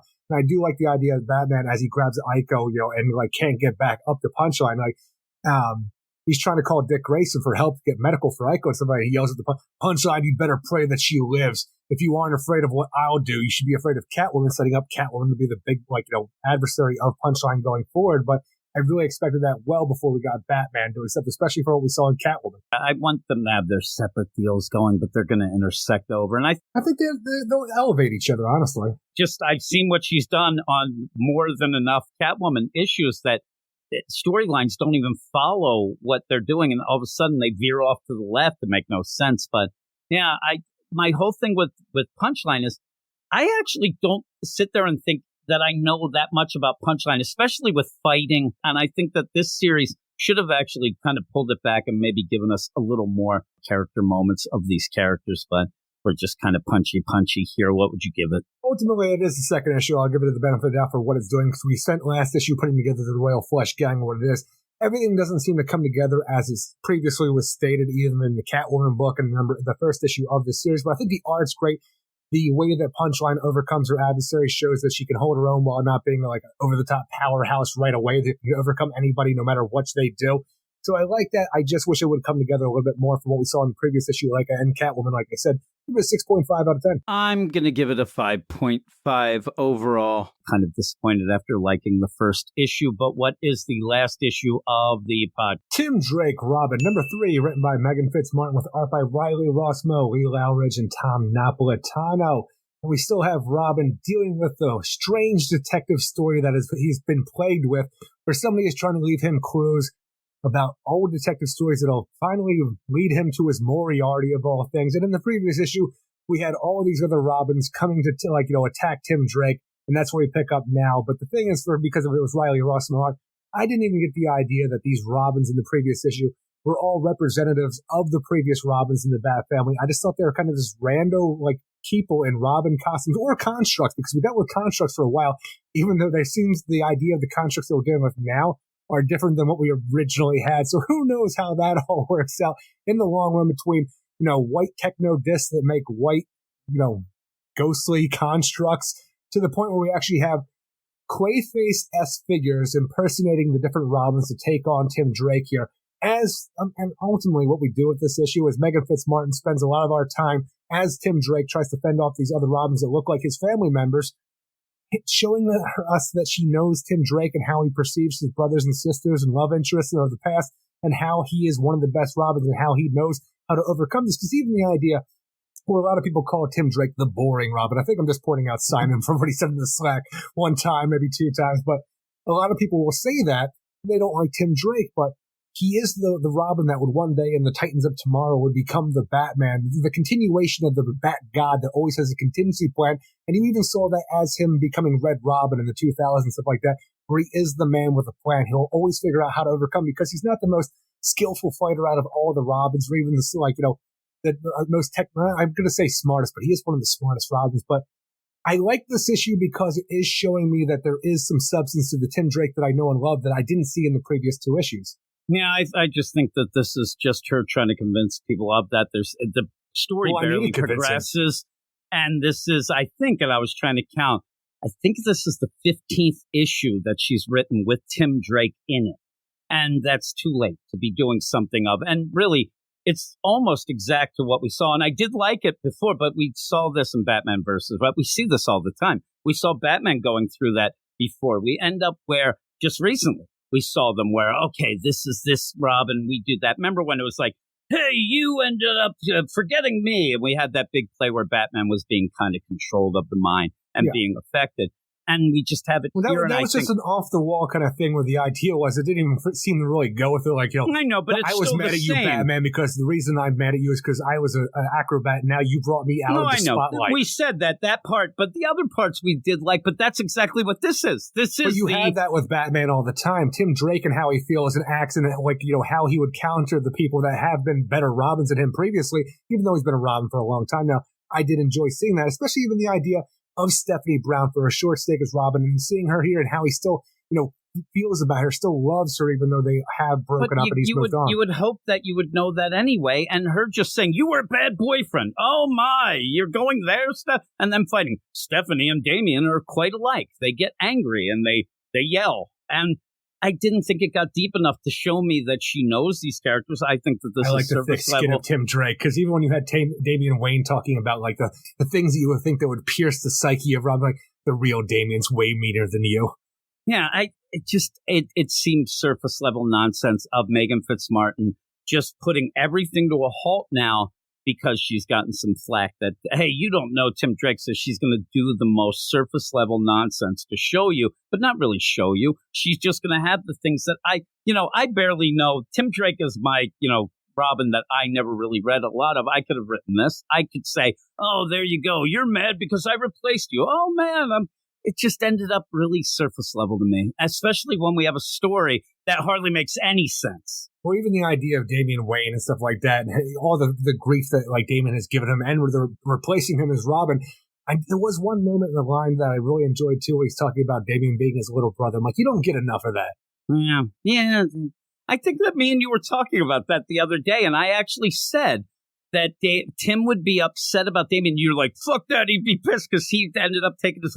It just seems like this weird play of her, like, trying to convince us, but going so... But the whole story of these stories and these detective stories, I don't even know if that was thrown out the window. We just have these doppelgangers that end up being there. He thinks that they're part of Clayface, but they're not because they're individual. They don't have that one persona of Clayface. Plus, he says that when the jig is up and gone, Clayface will come clean. They're not, which then leads them. I'm saying this isn't Basil, and even by the end, we'll see that it's a new thing that we're actually working with right now, and it's the goofiest part about this entire issue, because I like the little insights in the Robin, because I need Megan Fitzmartin to tell me that she actually understands this character that I love, that she's been writing, and not really well in my mind. I still don't get that. I still don't get that she knows him. I just think that the goofiest part of this is when we have the Dick Grayson left, and then all of a sudden this, because every one of these Robins, Stephanie Brown, Jason, Damian, and Dick here, they're kind of gooey. Like, they have the Clayface kind of like he look. says like there's clay even when he punches Jason. Exactly. He tries to attack the muscle of Jason to take him down, and like it's more like clay and stuff like that. And then he ends up throwing Damian and Steph into the water. Let's see how you like that. I'm like, well, that's kind of messed up if these are people, because that'll solve them. Especially because they are screaming for help. Exactly. So. But at the one point when you have Dick Grayson, then the last one left, and he turns into this giant hulking monster of a Dick Grayson Clayface thing, he's like, oh my God, is it Clayface mixed with Venom? I'm like, that's the goofiest shit right there. I don't need the idea of what we're dealing with to be a Clay Venom mixture that But does even stuff. then, when you get that, the real play, and I'm thinking, what detective story from your is that anyway? Because that's all of what these things are supposed to be. And so it throws me off a little to get this scene. And maybe it'll make sense by the end that it does tie into something else. But he ends up where and I'm with you, when he said the Venom deal, and then, Tim is going to do his detecting, while also the people at the marina have to keep yelling and screaming that they love the Tim Drake's Robin. He's there to protect Robin them. Is there for us. Not like the dirty police. Bernard shows up, and he comes in and is like, hey, and everything is like, come on now, like, you got to realize at some point that Tim is Robin, but he keeps going. It took Lois forever to figure out that Superman was Clark Kent and stuff like that. I'll deal with this for a little while. It's a new relationship, but the thing is, I even enjoyed this part, and I was waiting for some sus stuff to happen, because when Tim is trying to lay low as Robin right now, because the police have showed up trying to fish these Clay people who are screaming out of the water, because while they are people and not exactly like, there's a part of something Clayface-esque related to them, because they're melting and they're in pain and they need help and stuff like that. And Tim needs to get away before the police find him, because the police don't like no Tim Drake Robin. And Bernard's like his number one fan. He's like, look, my boyfriend has a boat around here. We'll keep, like, he's not around right now, but we can use his boathouse and we can lay low for a little while. And I was waiting for Bernard to say something. Exactly. And I'm like, oh, don't do it, Bernard. But he doesn't. He's a very good boyfriend right now. But I love the little insight that Robin is getting about how his boyfriend perceives him as Tim Drake. But we had this already. This scene is a repeat. He did this twice already in 3 issues. He ended up talking to Tim. Man, my boyfriend. We've already had it. No, I'm talking about the idea when they go back to the boathouse and Bernard sees what Tim Drake loves, his boathouse, as what looks like a murder shack. Oh, yeah. Well, that's what it does look like. Those lines. So I'm like, he's getting an insight into how Bernard actually feels about Tim Drake with all this and how he's living his life. And even the idea where he does say the boyfriend, and it takes, Tim off guard, because, he hasn't really finalized what they are at this point. They said they had that last issue. Same exact thing where Bernard have they sat down and talked about it? Well, no, he said, oh, that's Tim. That's my boyfriend. I didn't know. They did the same thing. Now they sit down, but the art's terrible. The art is fucking awful in this book, and I want to fucking throw that in the bay with those Clayface monstrosities. It's never going to be the strongest point of this whole thing, but for some reason, because I was enjoying the story, along the lines of what we did with Harley Quinn when Riley Ross was on that, when we were enjoying the story, I didn't mind it as much. Harley's so over the top crazy that it worked. It doesn't work here. It doesn't work here at all, and I don't know. The character designs change constantly. Tim Drake, he might as well be called Giraffe half the time. And at the end, again, this whole play of, well, what's the story? I don't need you, and you liked it, but I don't need you to sit there for 15 pages and say, Dick Grayson, he was the acrobat. He does this. He always thinks he's the best. I want the story that made no damn sense for 2 issues to go with these detective stories of, like I said, of the past, to tie in, to just have fan service, surface level nonsense, and then go off and then even having him sit with Bernard, this doesn't progress the overall plot. It's something we already saw. It's nice enough. Well, it's nice enough, but we know it's never something like the idea when Tim was talking about the Robins, including Steppenwolf, all that. Not one thing did he say that I thought, holy shit, I never even thought of that. Oh my God, I didn't think that Tim looked at it that way, but he's a detective. He'd know it. It was all surface level. The stuff with Bernard, I really liked Tim.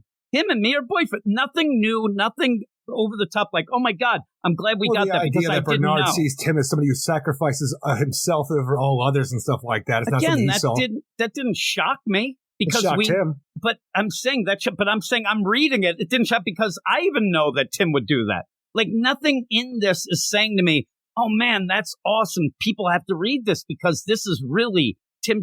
It's a bunch of bullshit. And by the end, what is the story? Because at the end, I don't know what the fuck happens at the end when they end up where Tim goes into this deal and you end up having this lab and this bottle. I don't know the what Robins happened. that we had there, like you said, Clay Nightwing told me that I have all the clues. It almost seemed like these Robins were there to keep Tim on task to make sure that he could, figure out what the clues are.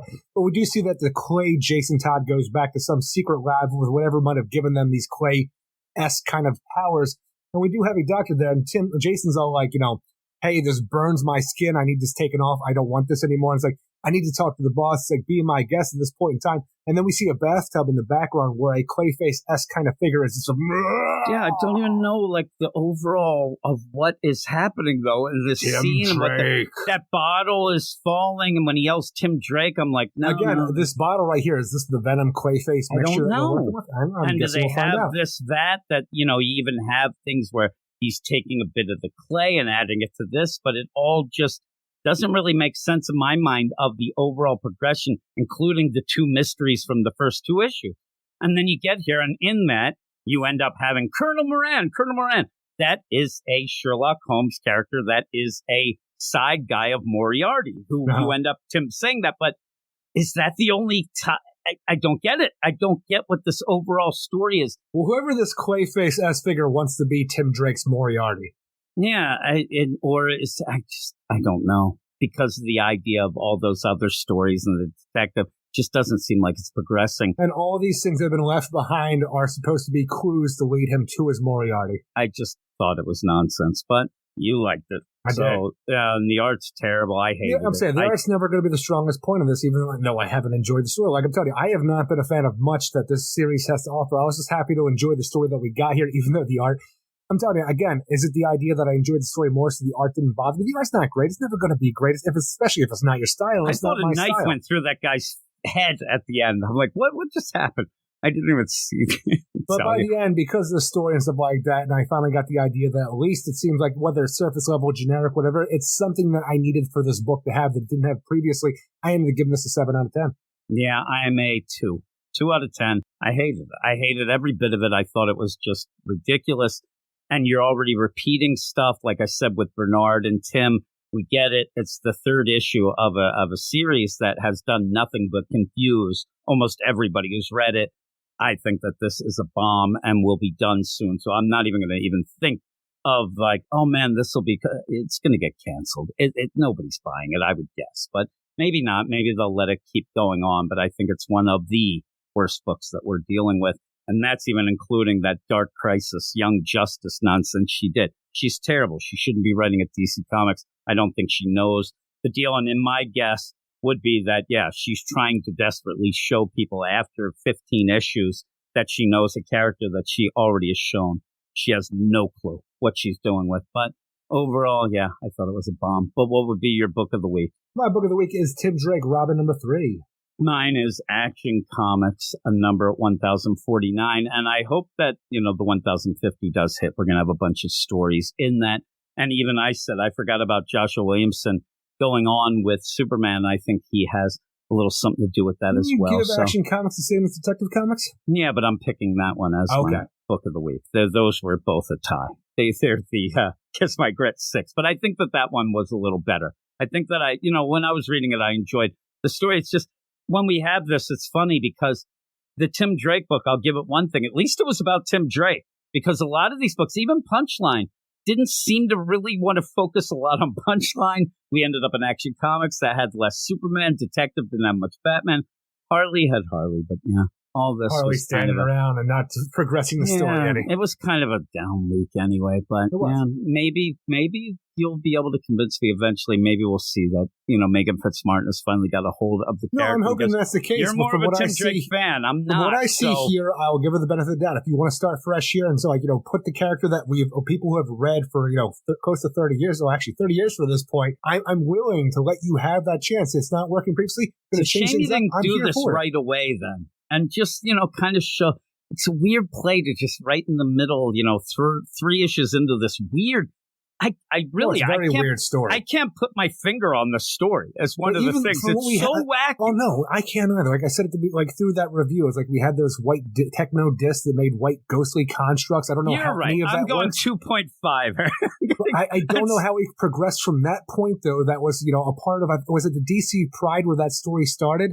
And it goes into this series. Yeah, it was, because he was there with the orangutan and elephant and stuff like that. Yeah. And then we go from the idea, now it's Clayface Venom mixture. I'm like, it should have been that from the get-go. I don't know how that even connects. I don't either. I like this way more than anything we had previously, though. What I was going to say is I'll give it a little extra boost because I said that it was a bad thing, that we really didn't deal a lot with the overall story. Maybe that was a good thing.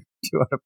Okay, I'm telling you, it feels like the story changed, and it feels like, while that's infuriating, it changed to a point of, more plausible to the better, even though I thought that a Venom Clayface mixture is goofy. Let's keep the fingers crossed, because definitely Clayface involvement, any type of Clayface, though. Yeah, I'm saying any type, whatever this is, a vat-made Clayface, whatever it is, it's still better than discs that produce holograms, that produce constructs, that produce nonsense. So I will give you that. But to change now, I'm going to look back right now. I don't think it's even changing. I just think the story just doesn't make any sense. I'm going to hope, because this, whoever this Jason Todd, impersonator is that has this, Clayface mixture that's on his skin, he says it burns. And you know what? This will get extra points. If this Clayface in here is Clayface 3, Preston Payne. So, oh my God. He doesn't have the same powers as a Basil. Do you think there's other Clayfaces that are actually playing the parts of the Robins as well? Or are you saying I'm Preston saying, in the vat?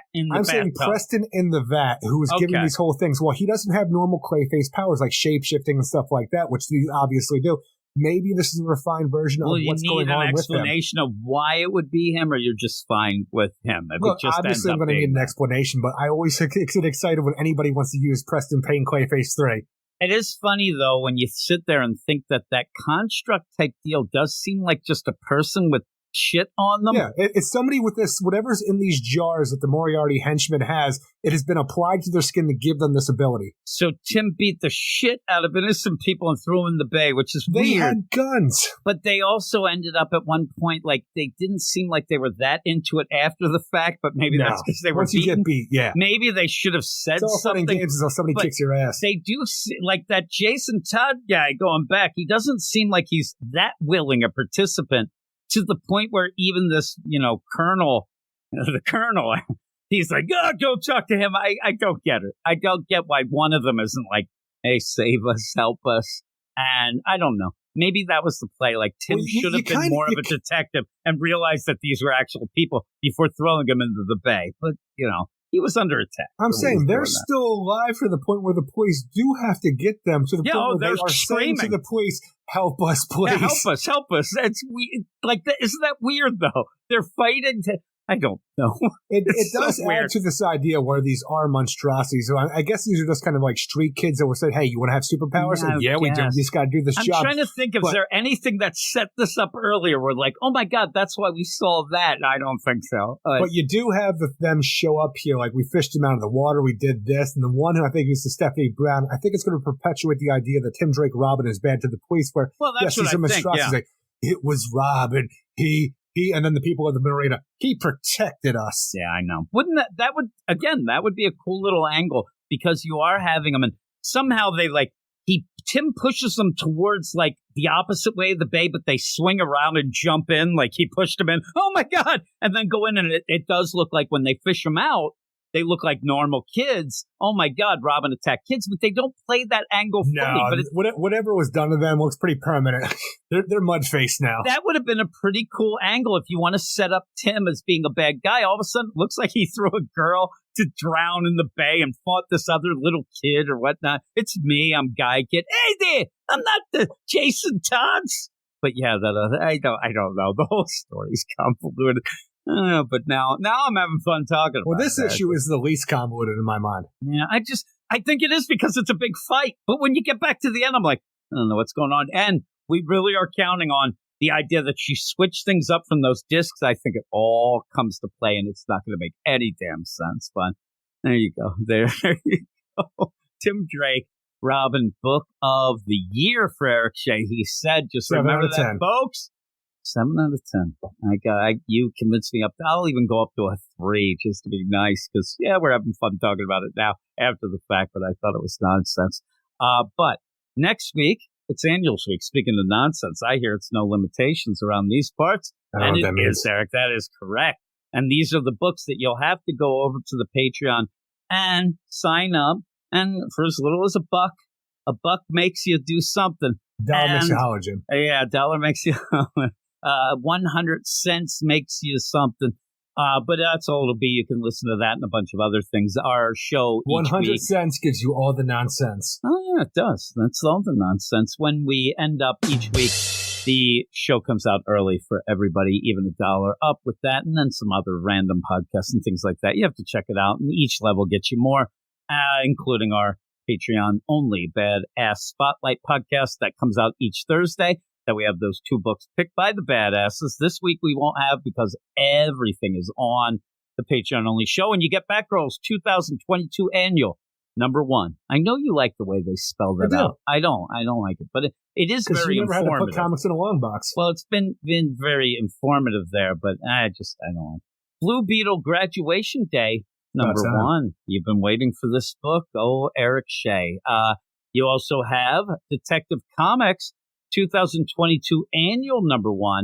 Do you think that this will progress the story? An oversized annual, and it is by Ram V. I looked, and so maybe we'll actually get some progression there. Hold on, I'm looking at the cover though, and it just looks like almost, colonial Batman. I don't know what this costume is on the cover of Detective Comics, and there is no write-up for it on DC Comics website. I'll tell you after, Eric.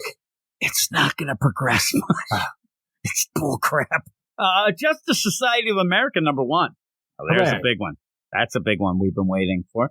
Nightwing 2022 Annual #1. Artless is on the cover, Jim. Yeah, because in the regular book, we saw that old Tony Zuko's coming into town for a few days to thrill. Maybe we'll get some little Heartless stuff in that's the thing, is I imagine Tony Zuko's coming in for a few days to thrill in the main book, so we're going to use this oversized annual just to finish our Heartless story out of nowhere. Do you think we'll finish it? That'd be crazy, and that'd be crazy. But here's the play too. A lot of people are getting upset. That doesn't seem like something you should end in an annual because you've been really dribs and drabs around. Since a lot of the things we'll have it again later in this little section. Not issue 1, but the first issue of Tom Taylor's. Yeah, really. So that's kind of a bullcrap deal. But hey, there you go. Nubia and the Justice League Special #1. Oh, hail the Queen. Talking about, a bus that has already left the station. I thought we were done with all that. We're in the middle, towards the end of Dark Crisis, where all the Justice League died and Jeff's come back, and now we have Nubia hanging out with the previous iteration of the Justice League. Yeah, I don't know. Bendis' Justice League with Nubia. Yeah. So the next one is where I was going to say, we've had these Action Comics. War World really had a big conclusion deal in a special that was there. And now we did Superman Kal-El Return Special #1.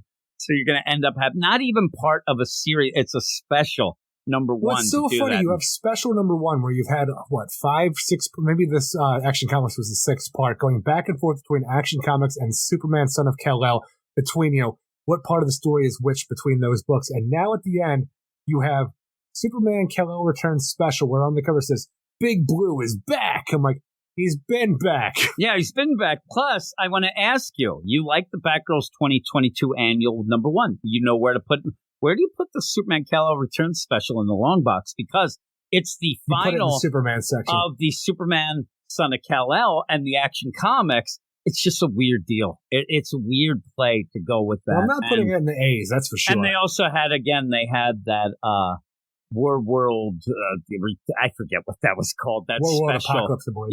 Yeah, that's what it was. Yeah, you said it before. I thought for some reason you meant Apocalypse. But it's $5.99, 48 pages, and if you look at that cover, there's about 1 million creative teams on it, it looks like. Oh, lovely. But we'll get to deal with all these. But I can already see books that I'm more excited about than some things that we did this week. This week was a little down. I mean, the books that came out, some things that I was excited for just didn't pan out, and some others I just thought were garbage. But that's the luck of the roll. Jim, you don't Eric. have to read any of these. You can always just get the graphic novel that comes out next week, World of Krypton. Oh, I'll do that. I was actually going to get DC's Grifter got run over by a reindeer. Not the graphic novel of Aquaman? Oh, yeah. Really? Again, we'll end up after we get done here. I'll mention something that I said to you a while back, and you can tell me if I was right or wrong. But that's not positive, Eric. Maybe the Black Label book, Waller versus Wildstorm. Oh, yeah, that actually seems to be something that's going to be maybe something big. I don't know, Eric, but that is it. That is it for the show. We'll see. And again, if you want to listen to that entire podcast, bunch of books, bunch of oversized stuff as well, go over to the Patreon, patreon.com/Weird Science. Sign up for as little as $1. Each level gets you more and more podcasts. You can check out all those in the level descriptions. There's a lot of stuff going on over there. And then just normally, the big thing is that weekly spotlight show that we have on Thursday, where me and Eric last week, we talked about the Deathstroke Inc. finale. And we enjoyed that enough.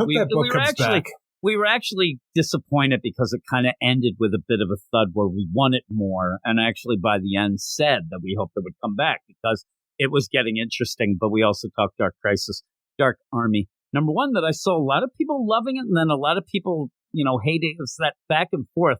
We were kind of in the middle. So you can go. That was an hour and 22 minutes. Well, you did say that Tim Drake was your book of the year, so nothing is going to top that. But with all that said, you did not. But all that said and done, yeah, we'll see. And if you don't get involved over at the Patreon, that's fine. But we'll see you in a couple weeks because we won't be around next week. It's all Patreon. Unless you're on the Patreon. You could pretend that we're on vacation or something, which would be nice. That would be nice if we did that. I'm going to try to get my head straight next week, Eric. I was off all day with this running around, driving all over to get a freaking computer. So I was already in a bad mood. But with that all done, what do we say at the end? Everybody have a great week. Keep it weird. Weird. We'll see you in 7. See you in 7. Go read comics. You are all weirdos. Weird science It's the revolution. Weird science It's the revolution. Weird science It's the revolution.